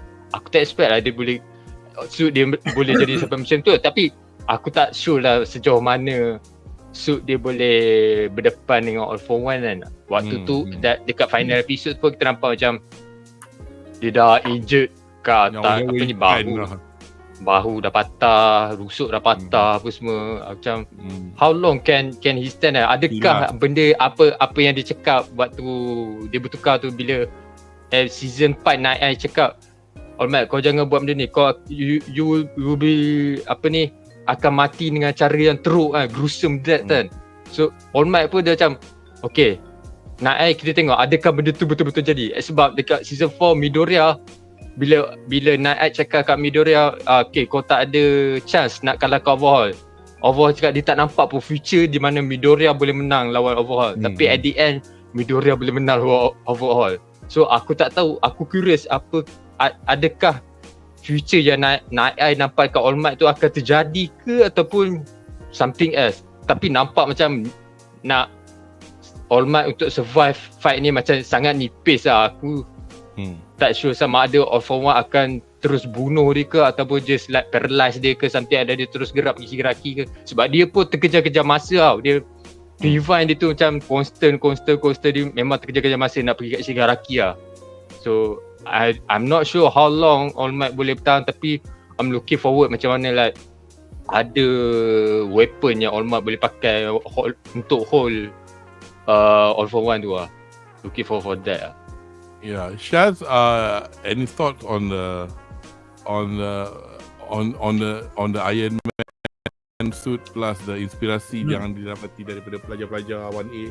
Dia one thing that a lot of people may not realise is that All Might punya karakter ni, kalau dalam dia punya, I forgot kat mana I tengok, someone shared online dia punya stats. His stats pun semua S rank, termasuk intelligence dia.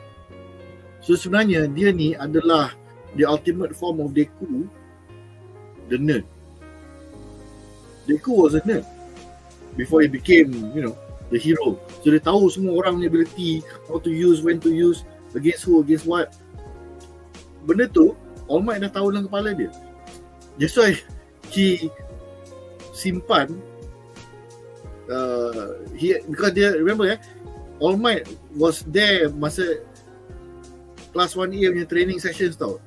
I think dia tunjuk sekali, 2 kali je, but we can pretty much guess that throughout the entire timeline banyak dia tak tunjuk where All Might review dia punya ability.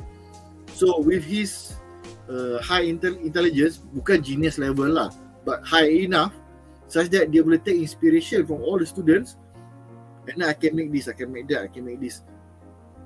So that is all the things that he incorporate into the suit, all their fighting styles, sebab he has seen all those fighting styles before. Cuma kalau segi durability of the suit tu is quite suspect lah. Sebab the fact that he can take a hit, lepas tu terus tulang dah retak, patah and whatnot, and he can still run. That means whoever made the suit did not have a Wakanda style or Captain America shield style of absorbing impact. That was the only thing aku rasa they did not know how to do at that point of time lah. In the future aku tak tahu, in the manga mungkin they make, I do not know. But either the suit memang kuat gila, tapi at the same time all for one memang kuat gila juga. It's a possibility juga. Kuat could be also I just wonder lah. I just wonder lah. Siapa buat suit tu Anybody? I mean, Shufudin ingat tak? Yeah, I know. David Shield kan? Bukan ke? Ke Melissa? Melissa anak dia. Melissa siapa? The girl from the first movie. Yeah. The US ni girl. Yeah, the God, USA. Aku tak pernah tengok. She made an appearance in this like season. So basically, season 7 ni canonize all the movies, but all the characters from the movies we've seen previously semua ada. Like those kids from the third movie and then the first movie punya character Melissa. She's the one who made they buat Deku punya gauntlet like boleh absorb energy. Deku punya gauntlet, but like somehow the suit, All Might punya suit tak boleh buat benda tu. Nampak gaya kena tengok lah wayang tu. I was ignoring the film. Other than the World Hero Mission, I tengok with the funniest looking hero, which is Salam. Apa power dia tak? Bagi salam Dia nipis je. Ada nipis sebab tu. Aku ingat dia tengah marah. Kita kena tolong. Salam. Apa ni ada apa komen dari fight. Tak lama lagi dalam helmet All Might ada suara Satria. Bangkit. That's a reference to Agent Ali. Yeah.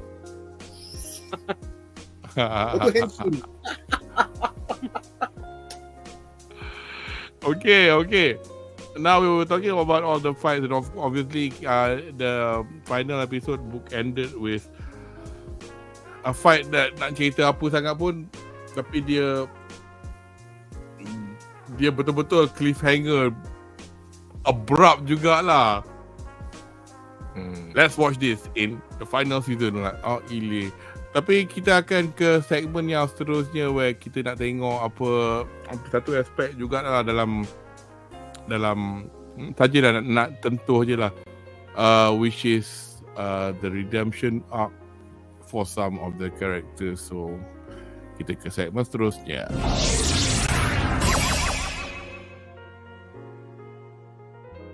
Kita ada beberapa redemption arc, tapi dia juga diikuti dengan beberapa komen yang macam I'm not gonna. Oh yeah, by the way, kami tak seperti biasa tak mempedulikan soalan-soalan anda, tapi tengah soalan anda quite we would like, kami ingat nak jawab dalam segmen Q&A selepas segmen ni. So jangan ke mana-mana, kita akan akan cuba menjawab soalan-soalan anda. Tapi satu benda ni mana soalan tu. Okay, ni Gentle Criminal datang kembali, bukan Gentle. Shaz, Gentle, aku macam masa baca first time. Gentle mula-mula keluar masa yang season yang ada diorang main band untuk sekolahnya festival tu kan. Season 4. Season 4. Yes. Thoughts on Sebelum kita sembang pasal Gentle Criminal, aku nak state for the record, aku almost nak mengamuk baling kursi bila Jiro kena injured. Holy shit. Because that is a permanent injury Yeah. The earphone jack kena cut out, that was a permanent injury because yes, lupa. Sorry. Aku macam betul. That was a very scene yang terkejut. But anyway, kita pergi kepada topik ni. I still remember how to do this. First kali Gentle Criminal punya misai is not as good as ours yang semua di sini. So he wishes his misai was as good as ours So that is one thing I have to tolak points from him. Tapi dari segi heroism, his heart has always been there since day one. Tapi sebab dia tak mampu, and again, when you have how to put it, you have expectations from people and you tak meet the expectations, this is what might happen. The Gentle Criminal is an example of a misunderstood person who was not given a chance. Not to say that everybody must get the chance. No. Because memang tak cukup ruang untuk semua orang fulfill what they want to achieve in life. That is the harsh reality of life. Cuma we were not educated or diberi enough pengajaran on what to do when we fail. In real life, there's a lot of people say you should fail forward. You must have a lot of failures. Bila you fail, then you can improve. There is a missing piece to this puzzle. You must know what to do after you fail. Yep. That is one thing. All these genius gurus, philosophers, business masters, they figure it out. A lot of us have not. Gentle Criminal is the perfect example where orang yang gagal, dia tak tahu nak buat apa, lalas dia ikut kehendak dia tanpa guidance, dia jadi karakter yang jahat. Although he is not a violent punya criminal, but from society punya aspect, he is considered criminal. So itulah dia sebenarnya dia tak menerima pengajaran atau didikan macam mana apa nak buat bila kita gagal. That is one thing yang kita boleh ambil iktibar lah daripada karakter ni. So bila dia dah nampak jalan macam mana dia nak, dia dah gagal sebab dah masuk jail semua, dia gagal, so dia dah tak ada nothing to lose. So dia fikir balik lah, dia muhasabah diri dia, itu dia jumpa jalan yang betul. Tak tahulah depan ni dia bebas ke tak, but knowing what to do bila kita gagal is something a lot of us kena belajar lah semua. Gentle. I mean, people did just before. Oh gosh, have I suddenly terlupa soalan ni. Ya Allah, nyanyoknya aku. Tak apalah. I'm going to go to the next question sebelum and another character. Sorry, that's it. La Brava. Okay, I baru ingat what the question was. If not a question, it's actually a comment. La Brava, kalau dalam dia punya Jepunnya Rabu-raba. Tapi kalau I don't know whether they meant to say love lover. Okay, ni aku melalut cakap seorang ni, tapi aku tengah macam, is this a play on the word because them being, she's married isn't she? Aku ingat dia macam budak lah Brava ni, yang hacker. She's married? Serius lah? Dalam wikia dia lah. Tapi benda ni bukanlah spoiler besar ke apa. Kalau aku terspoil, oops. Tapi she's not a little girl, but she's so lolly. Tapi aku dah anyway. Sorry, soalan aku sebenarnya for the next bit is our friend Lady Nagant. Dia bukannya villain, tapi dia ex-hero yang tersakiti, bukan tersakiti, I think dia macam given up on the ideals of heroism. What are your thoughts on her, and do you think dia punya redemption terlalu sekejap? Tapi apa dia buat dekat All for One tu aku seronok gila. Anyway, go ahead. Ya, setuju dengan komen ni. Dia datang sekali dan sangat-sangat sekejap. However, she was very very impactful. Itu yang penting. Like masa first time she appeared, I think like last season or season 5 yang Keiko jadi vigilante tu kan. I wasn't like into her character. I think she's okay. Dia macam one of the other characters lah yang tersakiti dengan sistem and whatever. I'm fine with that. But like this season, it is a redemption in the story and also a redemption for me because I now like this character. The way she looks, character design, and then her redemption arc. It's very good to see. I nak more of Lady Nagan. I want to see more of her life before, like macam mana, kenapa, like I want to see more. But itulah, tapi kita dapat that moment where dia basically tembak 3 kali and like all 3 times kena and all 3 times actually help shape the whole battle with Deku and Kiraki. That was orang kata clutch, and I love it. Dan juga I think yang final word daripada Amber on this redemption arc for both of them, Gentle dan Lady. Gentle Criminal dan dekat season 4 lepas overhaul punya arc tu, yang waktu School Festival punya arc tu, that episode kan macam kita macam tak ambil berat sangat tau. That episode macam orang pun tak ambil kisah sangat. Orang pun macam just a filler episode. Whatever, macam tak ada kepentingan lah episode tu, walaupun like the story actually macam bagi pengajaran ataupun teladan kan. Tapi bila kita tengok episode 16, like those 3 karakter, La Brava, Gentle Criminal, Lady Naga, semua muncul dalam satu episode, macam gila cool shoot dia punya redemption arc tu. Like how, like waktu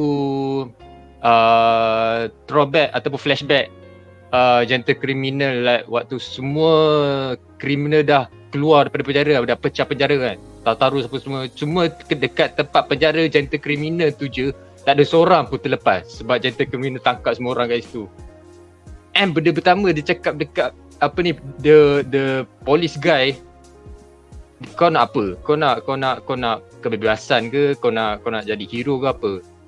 Aku tak expect jawapan dia nak jumpa La Brava tau. Aku cakap, wow, let your love to La Brava that deep. Oh, if you want to be gentle, let me help. Siut lah. Tapi pasal like how sorry Gentle Criminal punya power amplify dengan kuasa La Brava. Like every time La Brava suka seseorang tu, dia boleh amplify satu-satu tu punya quotes kan. And waktu tu dia like basically like hold the Sky Coffin from crash into the ocean lah. Macam benda tu cool gila. And at the same time like business cost tengah filem dia apa semua. And then mula-mula like that background music macam heroic tau. Tapi bila that camera on him, terus background music Gentle Criminal tu keluar macam macam weh, takkan dia jadi jahat balik ke? Macam okay tak okay. Aku terkejut juga benda tu. And then pasal Ya. Amber go pasal Lady Nagan. Okay, sikit je. Lady Nagan ni aku just waktu season 6 aku expect dia mati tau. Aku tak expect langsung dia akan antara karakter yang aku tak letak apa-apa thought pun yang dia akan kembali ke apa. Aku suka gila Lady Nagan dekat season C. Like dia punya suara, dia punya pembawaan karakter tu, dia punya quirks apa semua. Rambut dia gila, cool gila. Like one of the coolest female character dalam My Hero Academia, aku suka. And then bila dia comeback bila dia comeback balik dekat season episode 16 ni, and then dia cakap pasal Hawks, dia punya pengganti apa semua, dia cakap pasal Deku. Dia macam bagi balik like that thoughts of hero ni. Aku tak ingat sangat pasal benda ni, tapi dia macam dia nak try jadi hero balik apa semua. Aku macam suka gila benda tu, and I hope that we'll get I mean, kalau lah dia boleh heal daripada injuries dia, maybe kita boleh dapat balik Lady Nagan in the next season kot lah. Boleh tolong lebih banyak lagi kan. Dia cool gila, aku suka gila dia. Sifudin. Aku Lady Nagan sebelum aku pass balik kat Sifudin, just that I didn't quite like how her gun comes out of her elbow like that. Aku ingat kalau tangan dia convert jadi gun ke apa, tak apalah. Tapi that's just a slight nitpick. Sorry Sifudin, you wanted to say something just now about just nak cakap pasal the visuals of gentle punya moment. That visual, macam mana dia visualize gentle cuba pegang tolak balik the UA kan. Macam mana dia buat tu, it feels powerful but very gentle. Perasan tak? Gentle tu like his power is gentle. Dia macam macam dia macam pegang sekolah tu cantik, blub lepas tu dia tolak. Like that's I feel like it plays very well to his character as someone yang macam tadi dia bercakap dia bukan violent punya character. And then I think like he's not violent. His name is gentle. But somehow this gentle guy is a villain at masa kita first kenal dia. So benda tu macam I guess dia macam flip like again same coin story macam just a flip like dia macam okay. Again itulah namanya redemption arc kan. So I just really love the visuals as well. The visuals aspect. Also La Brava punya simple thumbs up macam you got it. And then macam that small little things, benda-benda kecil-kecil tu yang I guess makes me happy lah. This character character moments yang I appreciate, and also the visuals was nice. I love that the fact masa dia nak lompat tu dia ada like this sort macam slow motion. Dia nak lompat tu slow motion tu boom dia lompat. It adds to the macam effect. And then bila dia sentuh, it turns out to be super gentle, as gentle touch yang even orang dekat atas that island tak sedar pun. Diorang just rasa macam dah slow down. That's it. Diorang tak rasa gegam, letup-letup ke apa. So I love that so much. I love the name Gentle and how gentle his power is. Gentle. Aku tengok nama dia Gentle. Apa? There's what? There's a quote actually to fit gentle criminal ni. It never crossed my mind masa I watch the series. Masa I watch the episode. But because of Transformers recently aku nampak balik quote tu. Be strong enough to be gentle. That is the quote. That means you are so strong that you can be very gentle. Yeah. Otherwise ni. Very nice. Apa? So, okay, we're just about to, before we go to the Q&A section lah. Aku nak tanya each of the panelists. I know we've mentioned this before in little quotes, tapi rasanya bila dah sampai penghujung ni, who is your most valued MVP? Who's your MVP? Ini saya punya tak. Apa actually, joking aside, the fact that the school came and helped out was nice. Tapi I was like thinking, kenapa macam semua nak harapkan kat UA kenapa sekolah-sekolah hero lain tak, mungkin diorang semua dah incapacitated tapi dia tak masukkan dalam cerita kalau tidak jadi too convoluted. Anybody think of that? But at the same time, give us your MVP. There's a simple reason actually. Okay, go ahead. Because the villains hate UA more. Pardon? Because the villains hate the UA students more. So by using the UA students, okay, just like in MMORPGs, you akan ada the tank character tu. This is the one yang akan draw the most aggro from the biggest monsters, and they will take all the hits. When all the monsters are focused on you, kau dah tak nampak dah orang kat tepi ni. Yelah. All the other heroes kau tak nampak dah. So they become the primary targets of the big villains, which then frees up the rest of the characters to fight the minor villains, all the mobs and all that. You can see masa Uraraka dengan Floppy lawan dekat pulau tu, you can see in the background banyak orang lawan. The shark punya hero dengan the followers and all that. But the main villains were not focusing on them. they were focusing on Uraraka dengan Uraraka dengan Floppy. And then you look at the other ones, macam Hawk against All for One. All for One tak nampak pun all the other hero bawah tu. He could just shot them on the spot. Macam tu je. But because he's so focused on these main characters, whether they're from the biggest heroes or they are from UA, dia akan jadi macam tunnel vision lah. Dia akan nampak Mamat ni je lah. Aku fokus Mamat ni je. Sama macam Todoroki dengan Dabi, dia orang dah tak nampak orang lain. Because they are so obsessed with these targets from UA. So then sekolah-sekolah lain, the other heroes, they are free to move about and provide support wherever they can support lah. Before I go to put it, have you got an MVP of your own for this until now ke macam mana? Season? Until now. Pass dulu. Let me figure out who's my MVP. Sifudin. Kenya Ida. I think he didn't do much, but he did something very nice. Something very good. Something very good. Saya sangat suka dengan karakter yang ada super speed. My favorite superhero is the Flash because I love super speed characters. So Ida is one of them. I love the fact that Ida rela korbankan badan dia demi kawan dia. And I think he's kalau Ida tak bawa siapa tu namanya Shoto ke tempat tu, like 5 km radius plus, like that would be berat gila. So like that would be so big. So Ida actually saved the day. So MVP for me. Actually banyak sebenarnya MVP for the whole, like banyak kan, satu lagi satu question, but I'm gonna choose Ida. Amber, MVP bagi anda up to now. MVP I mean favorite character, macam korang tahu aku petasuk Bakugo ya. Tapi nak cakap di MVP tu, probably aku akan bagi MVP ni dekat Uraraka dengan All Might kot.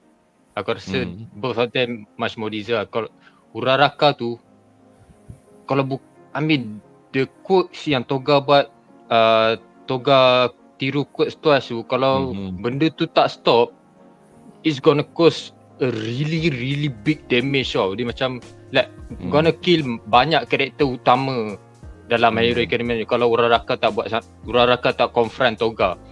So disebabkan Uraraka confront Toga daripada Okuto Island sampailah ke Guga Villa tu, itu bagi aku dia macam satu benda yang sangat positif for the heroes untuk comeback balik nanti. And then for All Might pula, okay lah, benda ni macam ada small detail waktu, aku terlupa nak mention tadi lah, small detail waktu All Might fight dengan All for One, waktu dia dah barai, dah patah-patah giwuk apa semua, dia punya mask semua dah macam terbelah dua kan. Kalau korang perasan, mata dia tiba-tiba cerah tau. Tiba-tiba cerah, warna putih. Selalu kita nampak kalau All Might bila at that form yang tak ada quirks tu, mata dia warna hitam tau. So dia macam like, dia macam full circle balik lah. Waktu kan ada flashback All Might waktu muda dengan Nana Shimura kan. Waktu tu dia jumpa Nana Shimura macam mana tak ingat, tapi dia cakap dekat Nana Shimura yang dia tak ada quirks tapi dia nak jadi hero.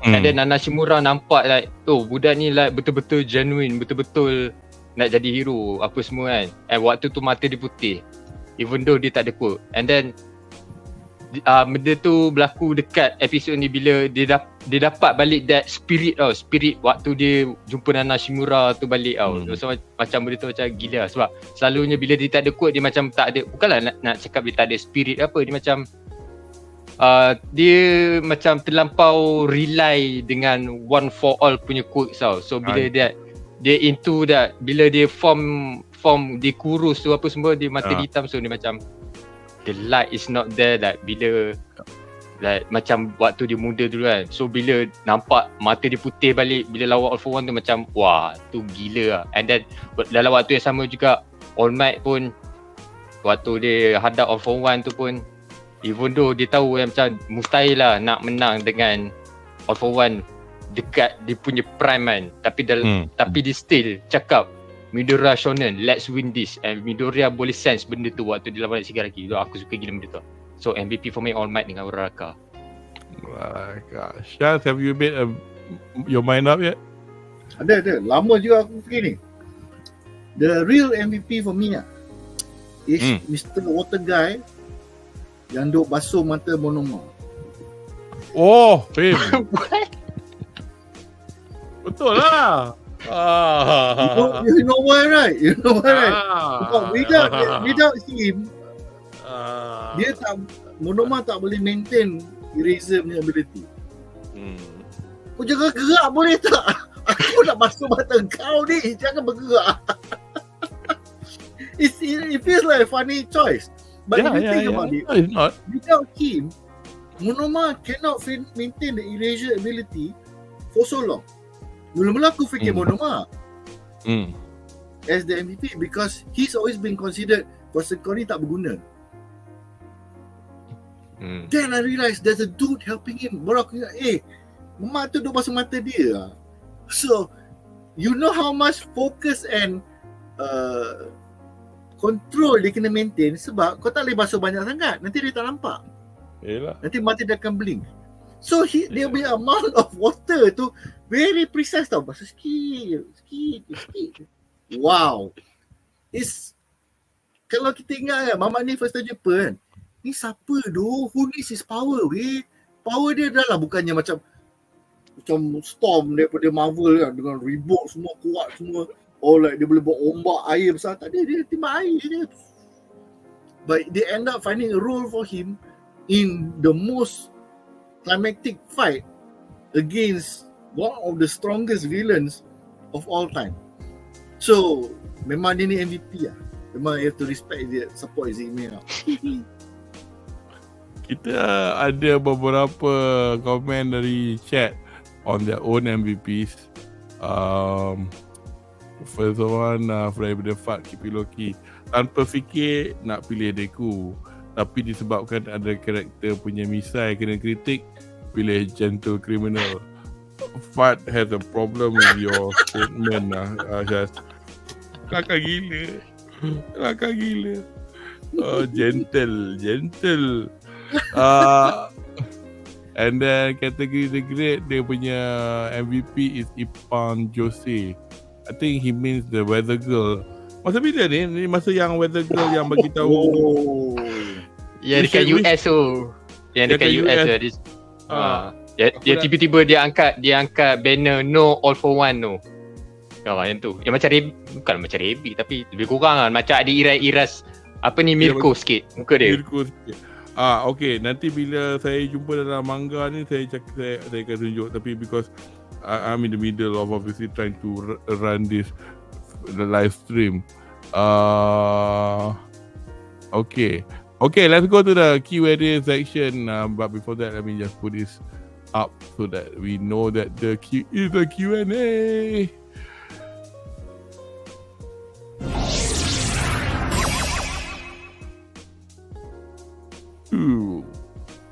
Okay, Q&A kita daripada live chat.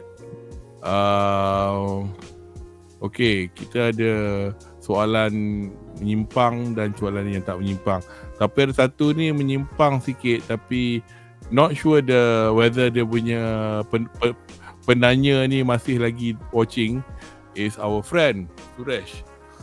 Ni tak menyimpang. Oh ni Suresh. Ni this is soalan luar topik. Yes. Kotak-kotak belakang Syaz tu model kit ke? Jawapannya adalah ya. Dan bukan apa-apa yang dodgy. Okay. Okay, let's go. Let's go to atas tu. This is the ceiling. So you boleh nampak lah berlapis-lapis lah. Lepas tu sebelah sana pun sebelah sini pun berlapis-lapis juga. So banyak lah.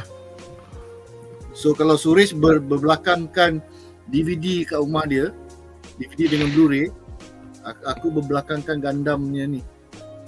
Gundam dan Pandam. Typical Gundam builders kan. Gunpla builder ni banyak yang tak siap tu. Dia banyak lagi tak siap tu yang siap. Semua nak beli. One day I will build it. Lepas tu dah ada banyak. Apalah beli dulu. Nanti aku akan pasang. Lepas tu dah berdinding rupanya. Okay, Shaz, you stay there with soalan next thing just for you. This is a pre-question statement. Shaz kan pakar family drama guy. Of course lah dia suka this kind of law. Hehe. Jadi, Shaz mereka bantah tak pada some fans yang kecewa yang episod 19 menantikan tentang All Might but we got the Todoroki family fight instead? Oh, dia punya susunan dia terbalikkan Tak, because I don't know. I think in the manga pun sama juga. All for One punya fight is after the Todoroki punya. Sebab I tak ada point of reference. I think what he means is that they were hoping that we could see a resolution with the All for.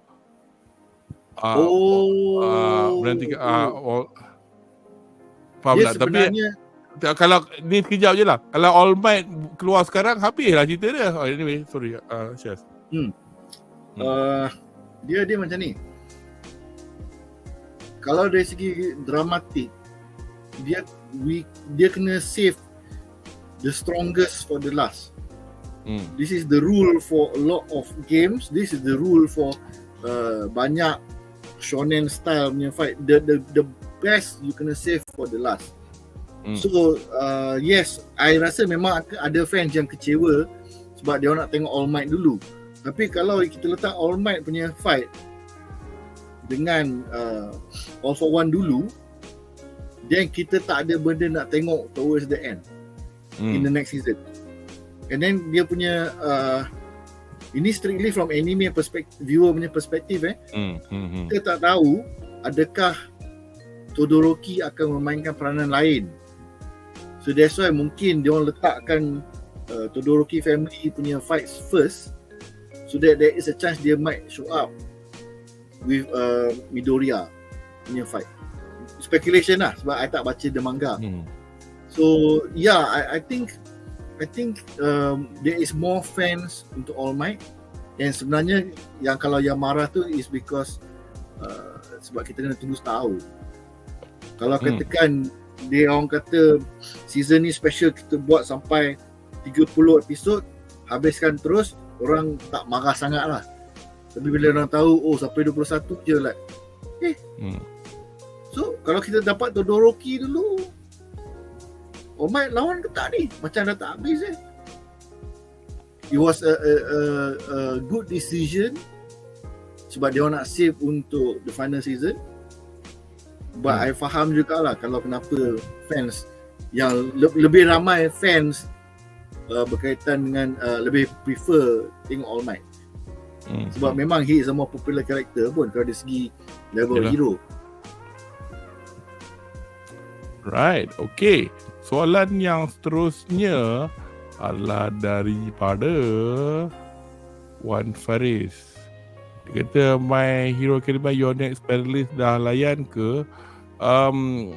Kalau kat Malaysia bulan depan, 7 bulan November. Tapi saya dekat UK dah start dah. Belum tengok lagi. Kat Jepun bulan 8. This Friday. Dekat US last week. Tak apalah, dia tak canon. So tak kisah pun. Tapi bukan dah canonize ke according to Canon. Dah canon dah dah itu kan? movie pertama. Tak, dia kata semua. I think bukan tak lah.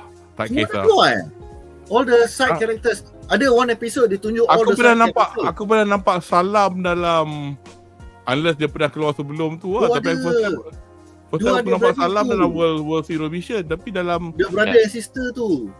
Ada dia. So yeah. That means semua fan teori pasal ini semua tak canon, now dah dijadikan canon.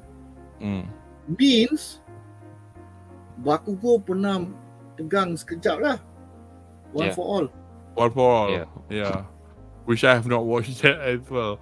Yeah. And like kan ada part where Bakugo sebelum dia mati tu, dia macam nampak the embers of All Might. Yes. Dia macam cakap, aku tak sempat lagi minta kau sign. So actually probably ada connection dengan the fact that dia pernah jadi One for All sekejap. Yeah. A theory. Tak, I don't think it's a theory. I think Amber pun pernah sebut juga. Because aku Yeah. pun tak faham mula-mula kenapa dia boleh nampak. Betul aku tanya dekat Amber itu. Dia pernah jadi ke? Betul. Amber cakap tak, dalam wayang tu dia pernah. Kejap. Tapi obviously pasal dia hidup lagi, dia tak include dalam the panel of previous users kan. Okay, we've got a longish question tapi this is open to everybody jugalah. Okay, aku pendekar laut bertanya dan bagi statement lah. Aku suka My Hero Academia ni tapi ada satu problem yang annoying. Terlalu banyak flashback setiap kali karakter muncul. Terus backstory, setiap kali nak serang je backstory, setiap kali nak tumbuk je flashback. Aduh, kacau lah. Anime lain pun ada gak flashback tapi tak ada keterlaluan macam ni. Personally saya punya jawapan for this, ada je banyak anime lain macam ni juga. Zaman-zaman 90-an atau those early 2000s big threes like Naruto, to the point that aku tak larat tengok Bleach sama lah juga. Anybody want to answer this question? The right person to answer this sebenarnya is Jamal. Andri. Jamal. Sebab he has actual in-depth into understanding all this kind of thing lah. Tapi okay, I boleh bagi view dari segi orang yang menonton juga. It is dia punya preferred, the writer punya preferred way of bagi information dump. Sebab kalau kita tengok dia punya flashback ni pendek, sangat pendek in comparison to dia punya the rest of jalan cerita dia. Dia tak ada macam like today's episode sejarah Dabi 20 minit. Tak ada. Dia tak ada bagi macam tu. Sebab dia tak nak fokus tu on the villains so much or on the characters. So dia just ambil the highlight reel je macam trailer. Defining moment mamak ni bila benda ni berlaku. Defining moment Dabi bila dia kena pukul dengan bapak dia. Defining moment untuk Toga is bila parents dia belasah dia, and then kata dia ni bukan macam manusia. So there is dia punya preferred style of story writing. Unfortunately, kadang-kadang you akan confuse juga lah bila you present time goes time balik. But I think it's lagi bagus dia buat macam ni berbanding dengan dia buat cerita yang penuh satu episod atau satu chapter dalam manga tapi isi dia banyak filler. Bagi saya lah. Kalau kita tengok macam cerita yang selalu banyak filler ni, One Piece, Dragon Ball masa Z punya era, dengan apa lagi kadang-kadang you just tak nak buat cerita macam tu sebab filler ni tak best. Dia kacau dia punya tempo dia. I agree. Actually, kalau, for me, You first. Go. Okay. For me, dia kalau into context tak apa lah. Dia macam, dia bukan like satu episod tu dia flashback je manjang lah. Dia macam nak kita lagi faham kenapa that certain character buat macam tu. Macam contoh dekat episod Hypermorph tu, like kita tak tahu backstory Soji apa semua kan. So dia ceritakan flashback sikit pasal benda tu, so kita dapat rasa lagi like apa the pain behind that character kan. Macam karakter Toga juga, dia bukanlah satu episod tu terus macam flashback. Dia macam ada konteks. So benda tu bagi aku necessary untuk cerita macam ni lah. Dia bukan something yang teruk ke apa ke. For me lah kan. Tak tahu lah korang yang dah tengok banyak anime, maybe benda tu rasa macam redundant ke apa, tak tahu. Tapi for me it's necessary and membantu juga orang yang just anime watcher ni untuk lagi faham dengan that certain character ataupun that certain situation yang tengah berlaku dekat satu episod lah. Ada satu benda saya baru teringat balik. Tadi terlepas masa cakap. The reason banyak flashback ni sebab banyak sangat karakter. Ya. Satu A tu sendiri dah 20. Villains dekat 10. Side character lain ada lagi. The adult heroes pun ada lagi. So itu rasa yang macam banyak. Tapi kalau katakan kita tengok cerita macam Dragon Ball Z, Dragon Ball, the main flashbacks karakter tu tak banyak, sikit je. Kalau kita tengok cerita macam tu lagi yang a lot of cerita sekarang ni the main character berkurang 10 je. Tapi dalam cerita My Hero Academia banyak. Dulu ada there's one, basically apa-apa cerita yang ada classroom punya story dia akan ada flashback. Kalau you tengok Great Teacher Onizuka dulu pun banyak flashback sebab student dia ramai. So unfortunately because that is dia punya preferred punya style of writing, and then banyak pula karakter, itu yang jadi macam banyak gila tu. Si Fudin tadi nak tambah something kan? Nak cakap point sama dengan Amber. Dia penting benda tu. Flashbacks tu it's very important for the character lah. Kalau kita tak tahu kenapa Shoji jadi macam Shoji, like kita tak akan dapat relate dengan the character. Kalau kita tak tahu kenapa Dabi jadi macam tu, kita just Dabi ni villain yang dia just pure evil, tak ada sebab. Actually ada sebab yang sebab kenapa dia jadi macam tu, kenapa Toga macam tu. So flashback is important. Also chill lah, sikit je flashback ni. Tak tengok One Piece lagi. One Piece punya flashback sampai 20 episod sekaligus flashback je.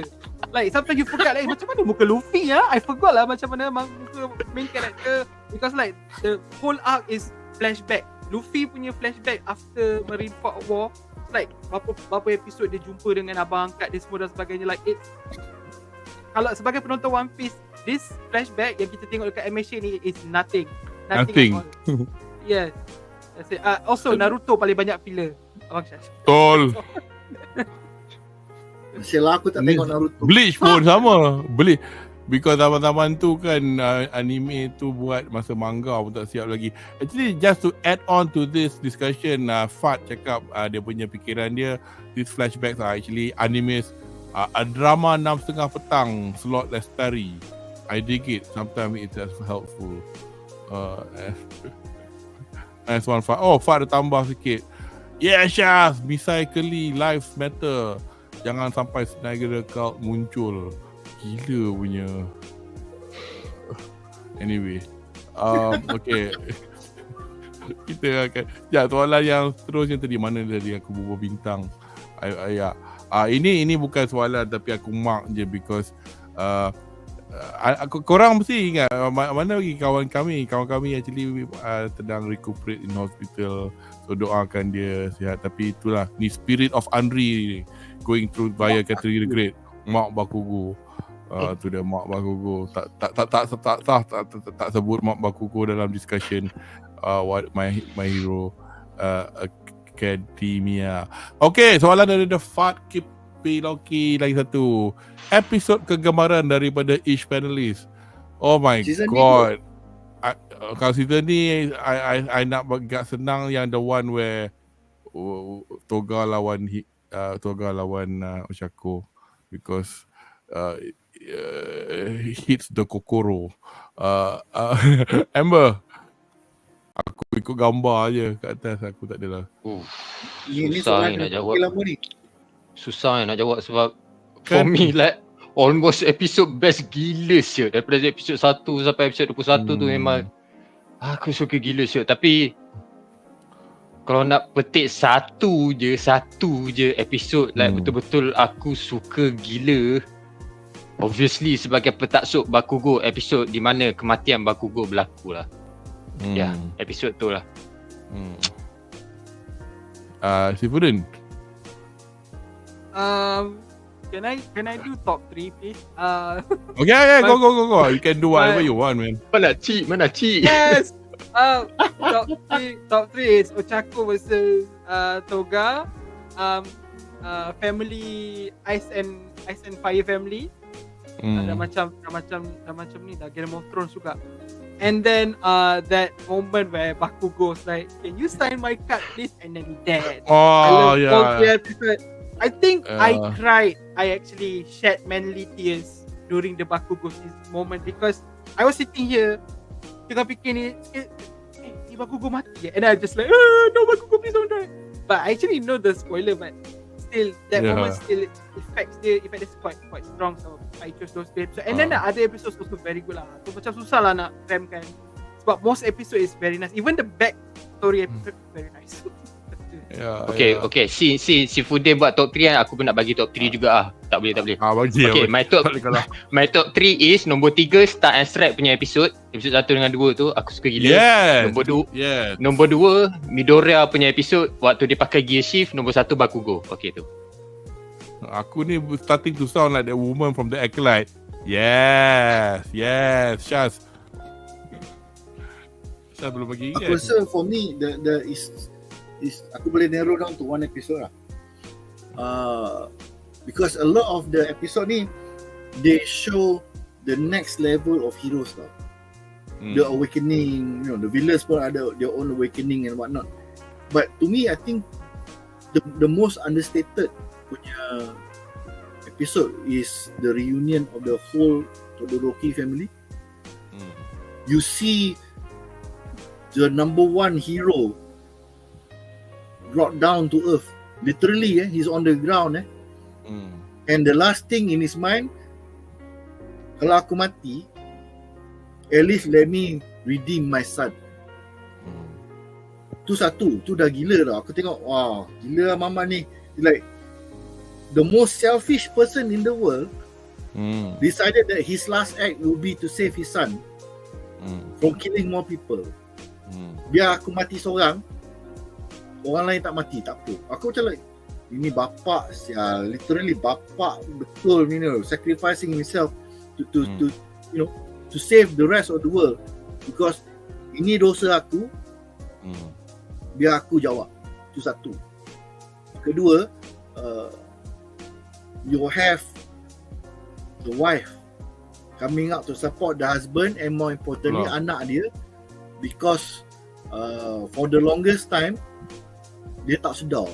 Dia macam like, dia tengah wang kan, hidup tengah wang, depression. So then when dia dah recover, she begin to realize what's going on around the world and then this kan. Dah biar anak aku And then she realized there's something big going on. Dalam hati dia, I need to save my son. Orang biasa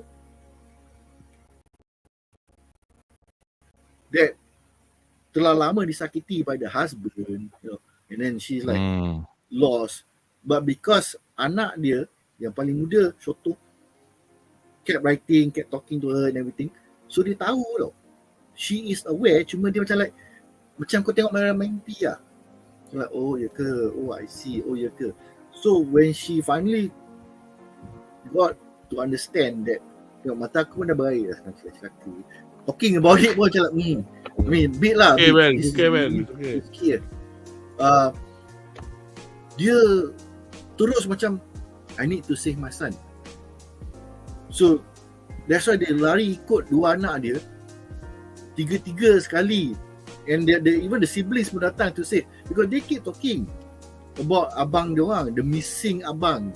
And because whether they are in denial ke apa ke, aku tak tahu.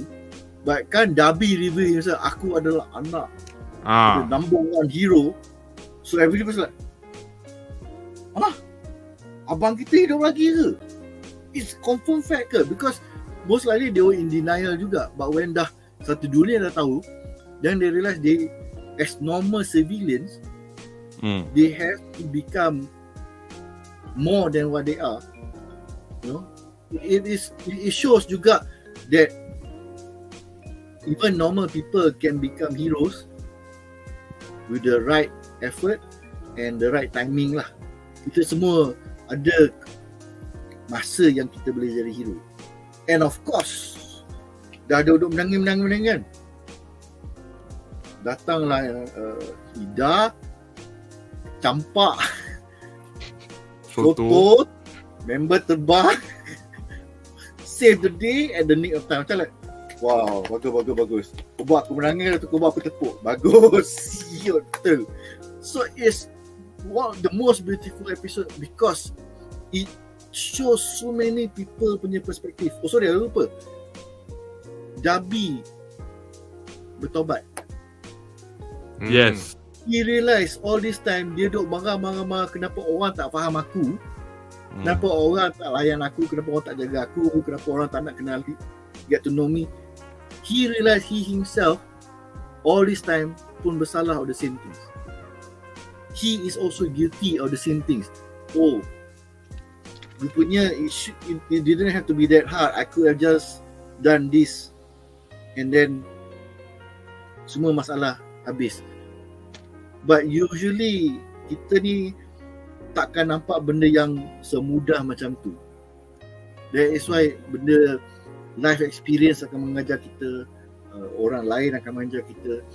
Benda yang kita tip sikit-sikit ni kan, itulah yang jadi pengalaman. When you are budak umur 10-15 tahun, you tak akan tahu benda macam ni. You tak akan rasa, oh senang je, aku marah sikit, kenapa kau tak cakap dengan aku? Kau tahu tak, aku tak dilayan macam ni, aku sedih tau. Mana ada, tak ada budak akan cakap macam tu. It's something that only pengalaman hidup lah yang boleh mengajar kita. That is why that realization came, because dia dah nak mati lah. When he has nothing left to do, dia dah nak mati. So you masa tu you dah tak fikir banyak. So cuma you tinggal you punya emotions. Lepas tu you nampak your family datang. Oh ini je ke? Is this all that I needed to do? Then the family akan yalah, the family matters lah. Wah, bagus lah bentuk ni. Dia memahami ya. Aku turetus. Aduh. Memang lah 29 out of 10. Kena lah. Yes. Tak nampak kubur tak mati ya guys, jangan lupa. Tak mati ya. Tak dapat kubur, tak dapat badan, tak mati. Sorry, kategori the great sekejap. At last. Patutlah. Tora. Yeah. At first I thought she was the girl tau. Sebab tapi dalam ni tak ada colour kan. So bila tengok adik dia baru ada colour. Hijau So itulah dia, rabbit girl, hijau weather girl. We went through everybody for that question just now.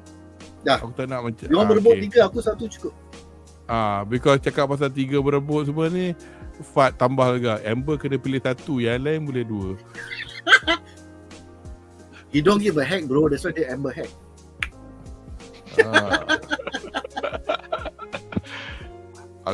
Aku mula-mula tanya nama kau ni pasal kau, I don't think lah kau minat dengan ex-wife Johnny bukan. Laju. I hope not. Tidak. Ni macam ada cerita di sebalik tabir je ni. Gentle criminal. Okay, Fat ada soalan lagi. Okay, bab ni I think it's kind of a spoilery answer kalau nak bagi, tapi we can actually modify it. Fat, I'm gonna give both questions. Sorry, it'll be this one. This one first. Earlier panelists dah cakap the next season will be the last. If yes or no, in simpler terms, apakah panelists paling nantikan untuk musim seterusnya? Dan next one, do the villain antagonists even die at this point? Some fans theorize tidak. Tapi adakah sesuatu panelis sangat mengharapkan?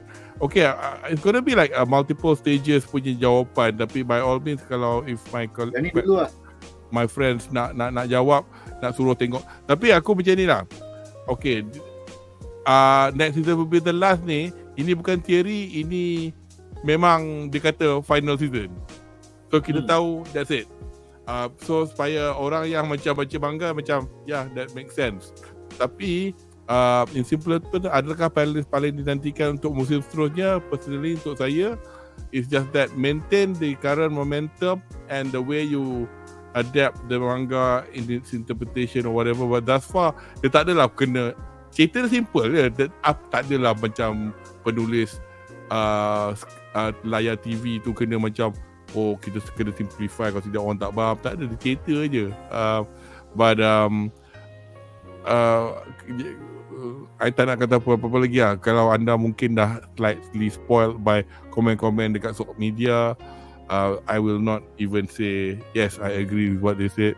I don't agree with what they say. Tapi As I said, untuk personal experience saya juga, because saya rush pasal nak bagi habis, macam excited sangat. Ada certain bit tu macam gua macam, oh okay, what's happening? Because you have to bear in mind because kita tengah sekarang, the final bit will be ada all for one dengan one for all, but most importantly is Deku versus Shigaraki, and the complexity of one for all yang ada di dalam Deku, because dia akan jadi sedikit Evangelion lah sikit. At one point masa baca tu macam ini kena Shikanoko Noko Konstantan ni. But ni kita pergi ke Sifudin lah dulu. What are your thoughts? Let's I mean, since you guys don't read the manga, just theorize lah, or just say what do you think you'd like to happen to be happening soon in the next season.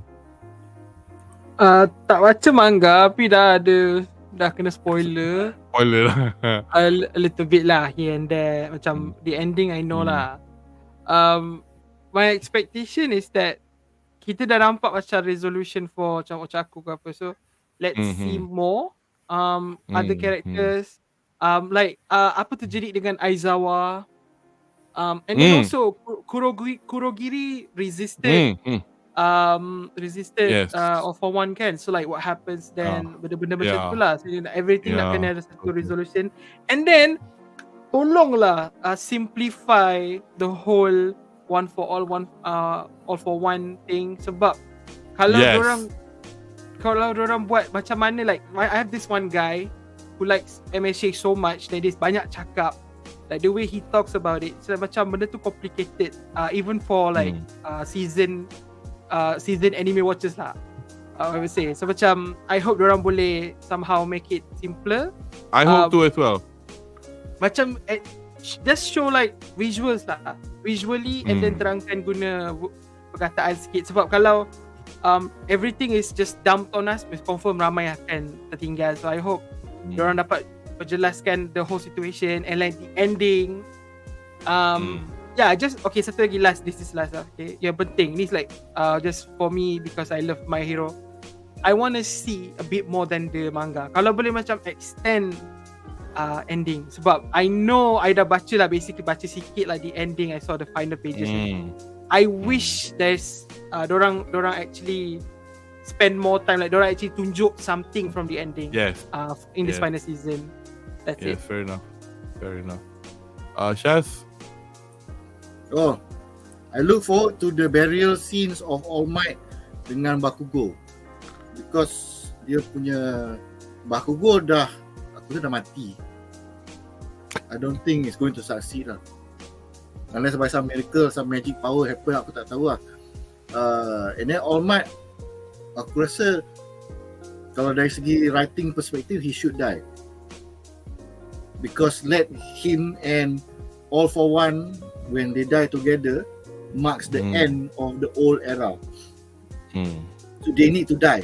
Aku tak tahu lah dia akan mati se-violent dengan self-destruct unit ke, sebab that doesn't feel characteristic of a hero. Of him, but aku rasa most likely, kalau aku teka last kan, All for One ni dia akan jadi budak, and then his body cannot control dia punya All for One, because dia sekarang ada influence of Eri. Lupa. Makin muda. So aku rasa he will become younger, and then he will die because he can no longer control the All for One ability. So dia akan jadi mati. Tapi mungkin what might happen is the tragic irony lah, dia dah lempang All Might so strong, so much that All Might pun dah macam ni lah. Itu All for One pun dah landing, I finally beat you, but I think I lost as well. Like, kenapa aku dah nak mati ni, kau gelak lagi, kau bawa lawan ke? Tak.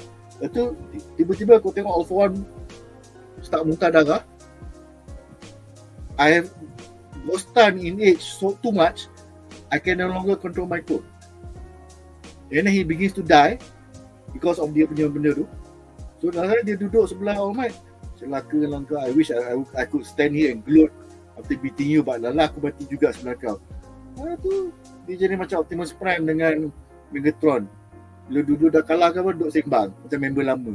Kalau dia dah mati, it will be a very sad ending, but it will be a very kata apa? Bukan poetic justice. There's a term for it lah, but it will be like our era ends with our death. Kat sini, here and now, and the two most bitter rivals of the past era will die, leaving only the new generation lah. The new generation, for all we know, tak duduk Endeavor pun retire, you know. A lot of the old generation heroes pun dah retire because major villains pun dah tak ada. So their death will signify the end of the old generation. There will be a very nice ending lah to the story. Tapi sebab aku tak baca manga, so aku macam expo je, main cakap cerita je. Ikut sedap kan. Kita tengok lah next year macam mana rupa cerita je.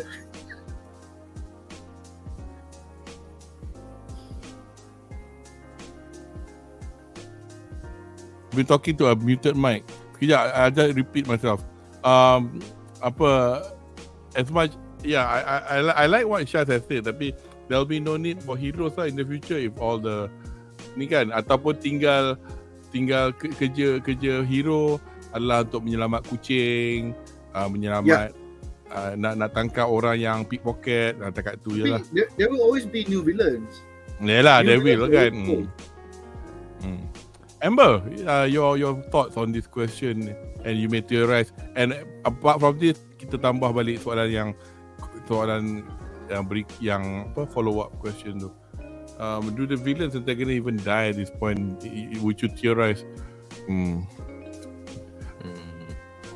Untuk season depan, like of course lah, semua orang akan menantikan perlawanan dua karakter utama yang dahulunya tiada quirks, iaitu All Might dengan Midoriya. Tapi kita terlupa ada lagi satu karakter macam dua karakter ni juga, which is Aoyama. Dia pun macam tu juga, dia tak ada quirks. All for One dia bagi dia quirks. And sepanjang season ni kita tak nampak langsung Aoyama. So dia ada macam tease lah dekat awal-awal, dia macam that dia gonna fight that this one character yang macam ada rambut. Tak tahulah macam tu kan. I was looking forward for that. Ada karakter juga yang dekat macam stadium tu. Kalau tak silap aku, dekat stadium tu ada Sugarman, Cellophane, siapa lagi lah. Adalah a few ada karakter lagi yang kita tak dapat nampak lagi dorang dekat season ni. And then aku nak tengok lebih lagi villain yang macam season ni kita dapat Gentle Criminal, La Brava, jadi Naga Penyuri Redemption. So aku mengharapkan lagi sekali aku nak tengok Stain terlibat dengan lebih banyak dekat season depan lah. Aku mengharapkan season ni tapi somehow dia tak muncul. So hopefully akan ada pelibatan Stain dekat season depan, especially sebelum kematian All Might yang kita expect waktu lawan All for One ke, like ada like dialog ke antara diorang kan waktu tu. And then selain daripada tu aku nak tengok juga like all this class 1 UA reunite balik. Kita dah nampak sikit macam yang waktu a few heroes yang dekat yang jaga Gigantomachia punya tempat tu semua dah pergi Guga. So aku nak tengok like after this, like All for One pun dah on the way pergi dekat Shigaraki sekarang. So aku mengharapkan like Shifude dari cakap pasal Kurogiri kan, dia dah macam dah tak tolong All for One semua sebab diorang pun dah macam tak betul. So like somehow Shirakumo dah macam regain balik dia punya consciousness. So dia like selamatkan Aizawa dengan Present. So maybe they can do something from there untuk gather balik semua kelas 1A punya hero untuk tolong Midoriya fight dengan Shigaraki. I hope that will be happen so that aku boleh dapat balik wipe Endgame pun, like semua lawan satu villain balik macam Thanos dulu. I hope that so selain daripada tu what assemble apa lagi selain daripada tu hopefully since Kohei Koshi pun dah habis tulis manga and tahun depan pun like final season pun probably the maximum number of episode yang kita akan dapat dalam 10 ke 12 episod lah. So aku harap like since Kohei dah habis manga, so maybe dia boleh terlibat dengan lebih rapat lagi dalam production anime untuk final season My Hero Academia ni. So dia boleh tambah lagi penceritaan yang lebih detail ke apa kan. Maybe lah, mengharapkan itulah. Kalau dapat, best lah kan, dapat benda tu. Selain daripada tu, hopefully dapat juga opening song yang epic gila babi since season. Yes. Yeah, So I like Zarame, fantastic, as we were discussing a few last week. Tapi sebelum I actually for this segment to just quickly ask Sipudin dengan Shaz, just a quick reminder to everybody yang watching dan juga in the panel, yang tadi siapa Amber ada sentuh tentang Horikoshi. I wonder if you guys actually remember in the past year Horikoshi ada masalah dengan sakit shoulder.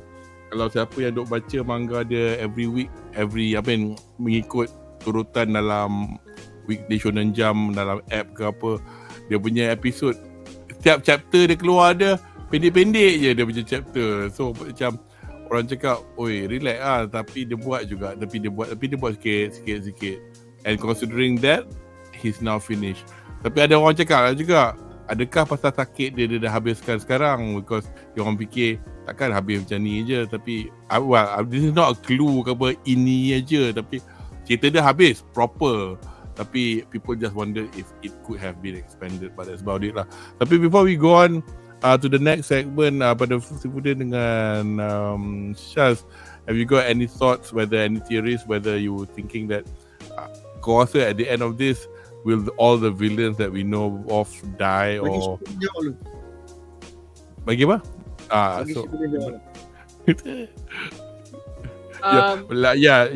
Let Shaz cook. Anyway. I think aku pun nak cakap Gen Z lah. It's not tak rasa semua orang akan mati. That's my point. Tak rasa all the villains is going to die. Some of them is going to be probably ada yang redeem themselves, ataupun diorang akan masuk jail. For example like Spinner, I thought kan masa episod dia boleh redeem himself, like because dia hilang dia tak boleh kawal diri dia, and then bila dia dapat kawal diri dia, it's like okay, this is not what I want lah. Tak nak kawal kerana kawan dia tak suka. Rupanya tak, dia still goes through with what he wanted. So I guess Spinner akan masuk penjara instead of mati kan. But and then kita ada Toga dengan Dabi yang seems like they are dead. So I guess other characters pun akan mati ataupun akan ada lah. For the villains, for the hero sama kot, maksudnya mati ataupun hidup. I don't know lah. I sebenarnya tahu a bit of spoilers, so kalau I go into the territory bahaya, so that's why I stop here. Betul. Dah apa Shaz cook lah. Have you cook? Goreng, boil. Sekali aku rasa All for One akan mati. As per my initial punya ni, most likely dia akan fight All Might dengan selempang-lempangnya, tapi disebabkan by the power of plot armor, dia tak akan mati dengan senang lah. So dia fight mungkin akan extend long enough such that dia umur dia go stun dan dia tak boleh control power dia dah, because it's too strong for the young body to control. Kedua yang aku speculate is actually, this is a very sad death lah kalau betul-betul berlaku. So aku risau Toga mati tau, sebab dia bagi blood transfusion kepada Ochako, but Ochako is dying, so she needs a lot of blood to survive. And knowing Toga, aku ingat lagi dia statement dia, kadang-kadang aku cintakan atau sayang orang lain that I want to be them. So that means Toga ni, her self-sacrifice punya ability is so strong, tapi disebabkan dipandang serong, tak diajar dengan baik, tak diterima oleh masyarakat, that's why she became who she is. Tapi at her heart, dia punya self-sacrifice is so strong. Aku honestly risau lah that Toga will die.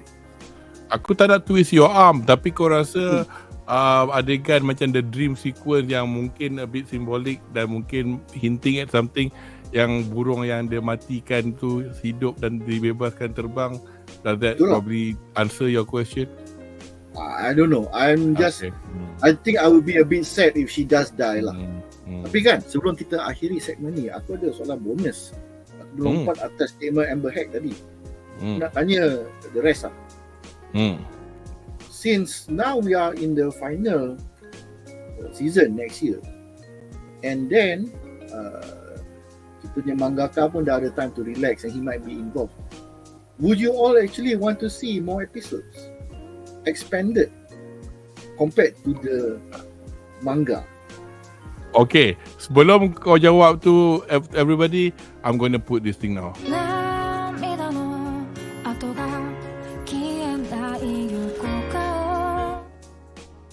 Oh ni dah macam harapan seterusnya. Because actually kan Q&A the last question tu kita dah banyak memasuki bab harapan.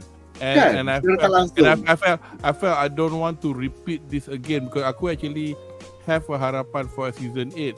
So we consider that not done, but we have done a lot of it.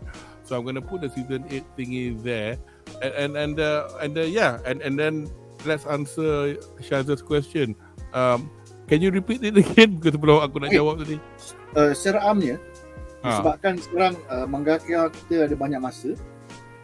Cerita pun dah tamat. Adakah para panelis dengan host mengharapkan ditambahkan anime only episodes?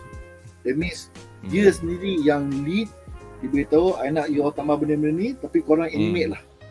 Yeah, personally that would be nice. Macam ni, dia bagi draft je. So then dia mix straight for the anime, and then they extend instead of half season 35 episode, they make it into a full 26 or 20 lah, minimum 20. Tapi there will be not exactly filler episodes, tapi additional episodes. Personally, I think that would be nice, but then again, I don't know how much he's going to expand lah. But I think Swifuddin had alluded to that. That's what he likes to have happen, kan? Yeah. Sebab as I said, I know the spoiler. So I wish they extended the ending of manga. We get to see, apa orang kata, kita dapat see post-war lah. Kita dapat tengok more of the post-war punya situation. Sebab I think it would benefit the fans and also the people yang buat anime lah. Sebab I think the fans will appreciate it so much. So kita memang suka untuk story tu habis dan resolve a lot of things.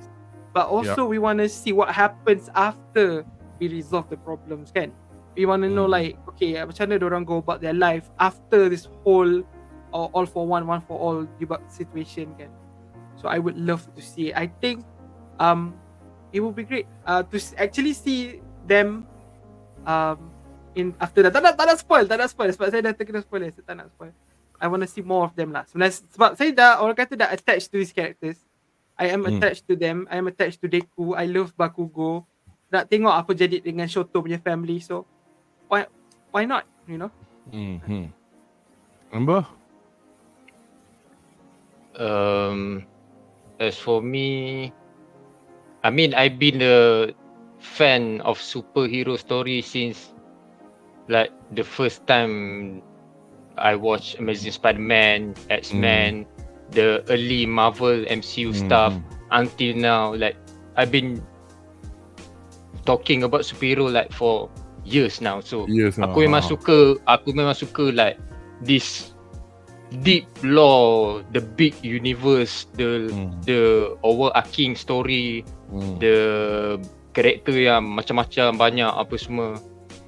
Aku memang suka benda betul tu. Tapi untuk My Hero Academia ni aku tak baca manga, so aku tak tahu apa yang jadi dekat manga. So tapi kalau lah Kohei Horikoshi end up terlibat dalam final season and nak expand penceritaan My Hero Academia ni, kalau bukan filler ataupun backstory yang macam draggy, aku okey. Contoh macam dia nak expand, kita still macam ada satu lagi story which is My Hero Academia Vigilante kan.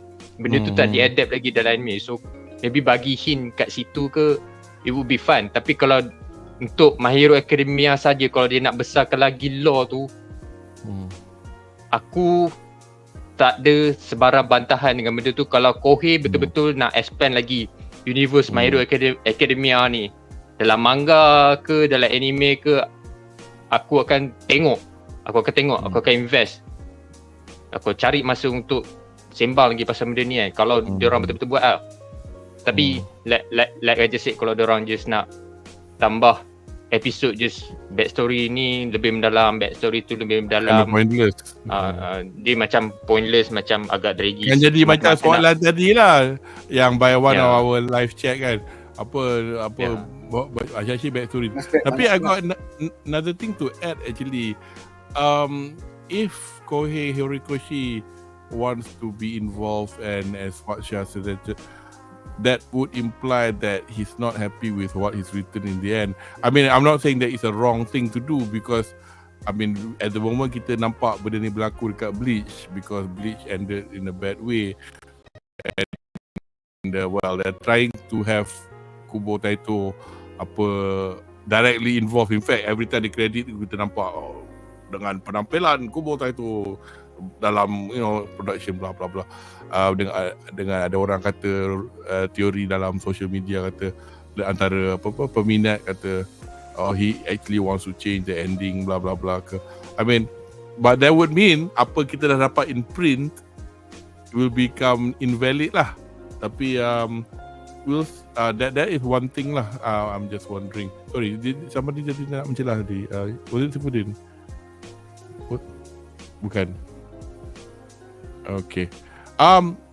I've got actually I wanted to do this one first, but I will do this now. I don't give a monkeys whether it's gonna get. Let's have a quick look at the trailer for the film yang akan muncul 7 hari bulan November tahun ini di Malaysia. Bondi.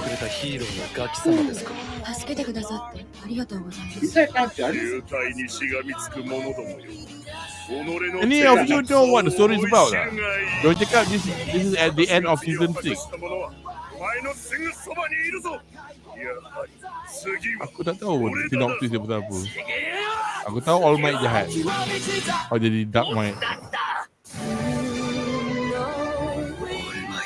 個性を受け継いだけど、あの人に追いついたなんてとても思えない。でもこのままの進路で進むと我が校に到達します。今失うわけにはいかないよ。助けよう。ここは俺が引きつける。守れ、守り抜くんだ。諦めるなんてらしくないんじゃない。もしもの時は私が私でいられるうちに。なんで邪魔をした。ヒーロー気取りの犠牲者が。俺たちはヒーローだ。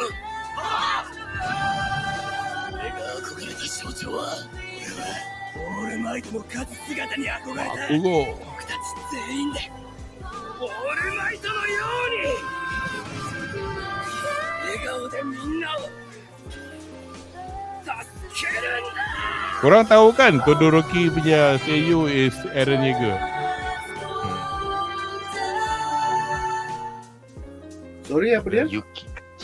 Ni apa Shoto Todoroki punya seiyu is Eren Yeager. Eren. So do we know what the story is about lah? I mean roughly. Aku saja tak nak tahu. Okay. It will be a full surprise for me. Aku tahu sikit je lah like, pasal benda ni like, basically the repercussion apa yang terjadi waktu All Might fight dengan All for One dekat Kamino Wat the last time.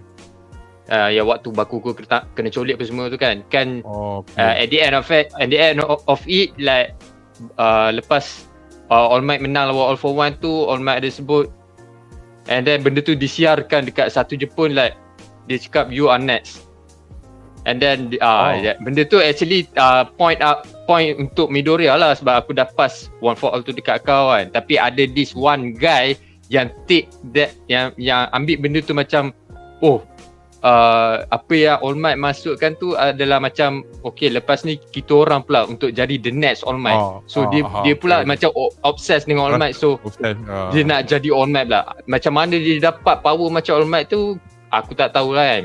Tapi tu antara story lah. And kalau tak silap aku, movie ni dia punya timeline dia aku ada tengok lagi satu official trailer untuk movie ni, and dalam official trailer tu basically kesemua student 1A terlibat kecuali Aoyama.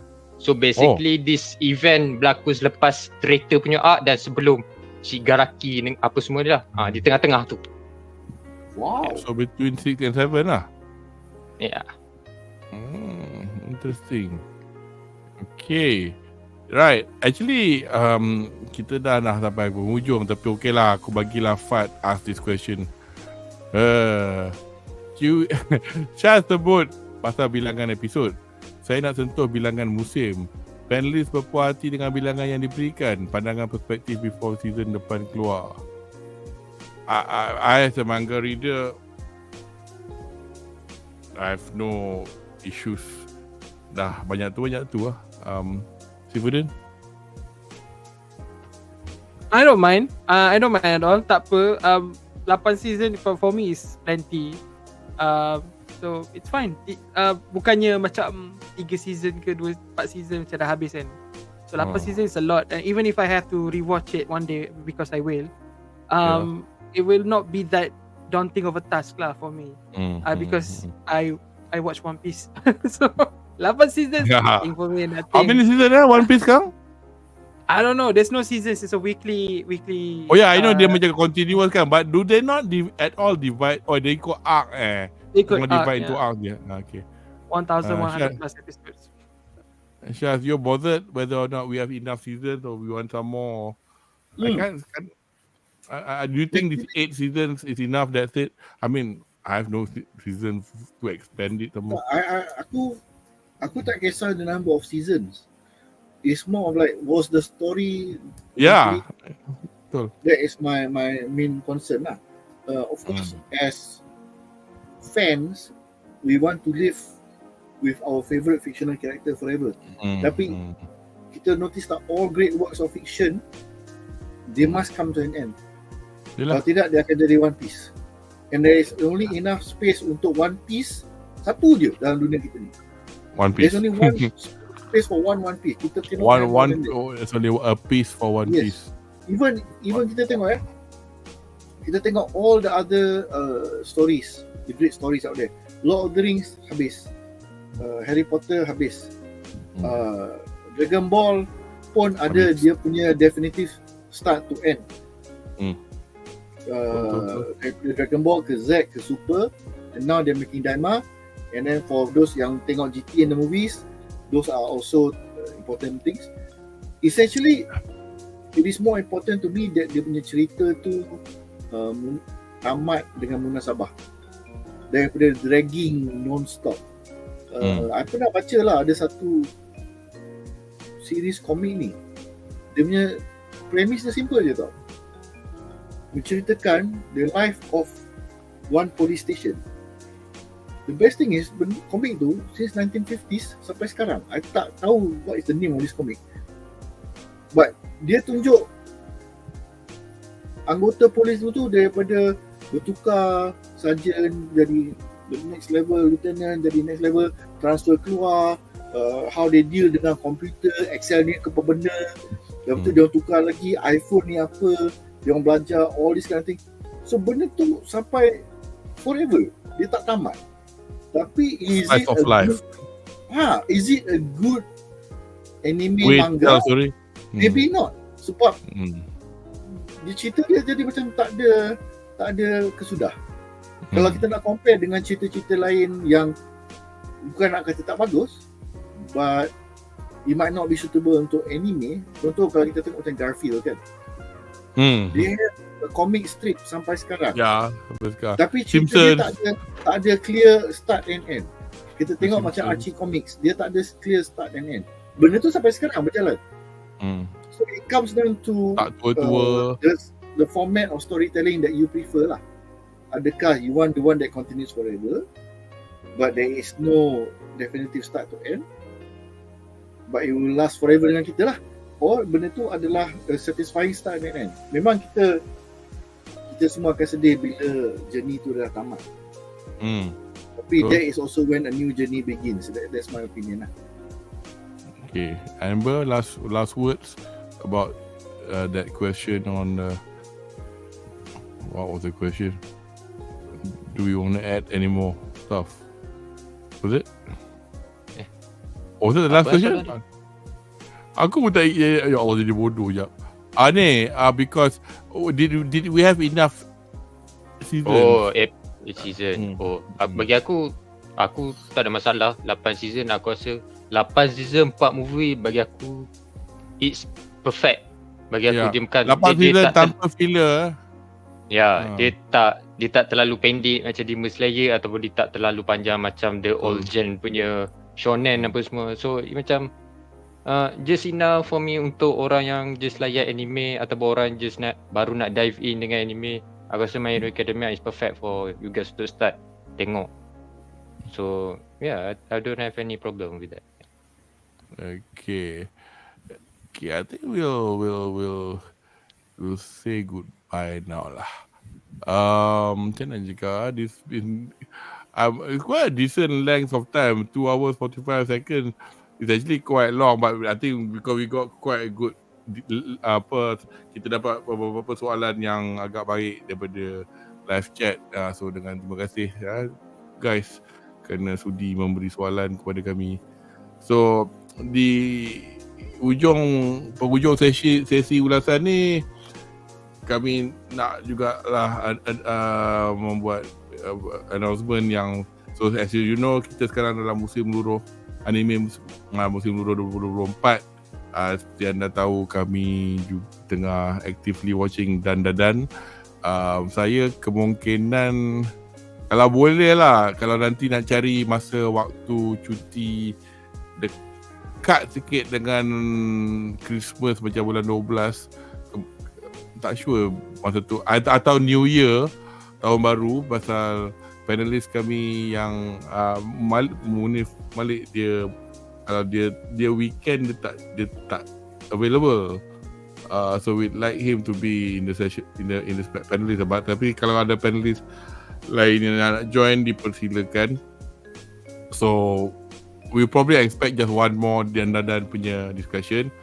Tapi yang kami juga berharap untuk bakal memberi ulasan secara live stream untuk musim kedua MF Ghost, which is the continuation. MF Ghost ni merupakan siri kontinuasi kepada siri toge racing terkemuka Initial D.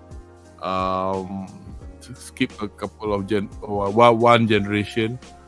Kami akan juga we have a new panelist as well. What's your friend's name, Shaz? Who's joining? Amin, insyaAllah dia akan join kami sebagai Kaki Initial D. Dan aku tahu this season tak ada Gundam kan? Yang Gundam dan Netflix tu kira ke? Aku tak sure sangat. Tapi aku tak tengok pun. Aku tak tengok, sorry. So dan juga kami akan juga discuss Bleach 1000 Year Blood War core ketiga. Tengok macam mana, tapi dari segi whether or not nak buat 2 sesi atau nak buat 1 je macam last time, tengoklah juga macam mana. So nonetheless, walaupun season ni agak baik dari segi selection cerita, tak semua cerita dia, tak semua siri ni macam bedahable. So kami nanti at the end of the season, kami akan membuat lagi satu session goodbye to fall 2023, hello kepada winter 2024, di mana dalam tu kami akan membuatlah selection. Mungkin saya nak cakap sikit pasal Ranma ke, kalau Amber nak cakap pasal Ono aku, atau kita orang akan bagi macam cebisan ulasan dari segi what was the story up to our expectations or whatever. So kami harap anda akan like, subscribe untuk mendapat maklumat tentang tarikh masa stream langsung kami, dan kongsi juga video-video kami daripada YouTube STOMACHOFCHAOS atau BuzzPop. Dan kepada anda yang baru ke sesi kami, jangan lupa untuk juga kalau ada nak tengok STOMACHOFCHAOS membuat kita orang buat condensed version of some of the discussion. Baru-baru ni kami discuss pasal music dalam anime, di mana kami membincang tentang kumpulan Creepy Nuts dengan program The First Take. Kepada anda yang mungkin tengok the sesi live kami dan untuk dan selepas live stream, unfortunately Sony minta potong pasal dia kata copyright claim. Saya godek, saya buat balik sekali lagi, tak ada claim pun. So anybody yang miss the discussion about the music, so sila ke STOMACHOFCHAOS.com punya YouTube. I mean di situ ada tu banyak juga video-video daripada sesi kami yang lampau. Dan juga kami because obviously I'm going to big shout out to our friends here from Geeks Frequency, Amberhack dan juga Sifudin dan Sudi bersama kami. So check their socials out on Sifudin YT. Amberhack also has his own. I think Amberhack je kan kau punya TikTok dengan IG. Kau tak ada nama lain kan? Yep. And dan juga laman pop culture sukarama Malaysia itu BuzzPopTV. So terima kasih kerana sudi bersama kami. Kepada rakan panelis hari ini, Sukarya Samadesta, kepada Amberhack, Sifudin dan juga Shazli Merican. Thanks for spending your time malam ni. Dan juga saya, Kudo Maharizu Ijores Mata Tore. So jumpa di sesi yang akan datang. Mata ne.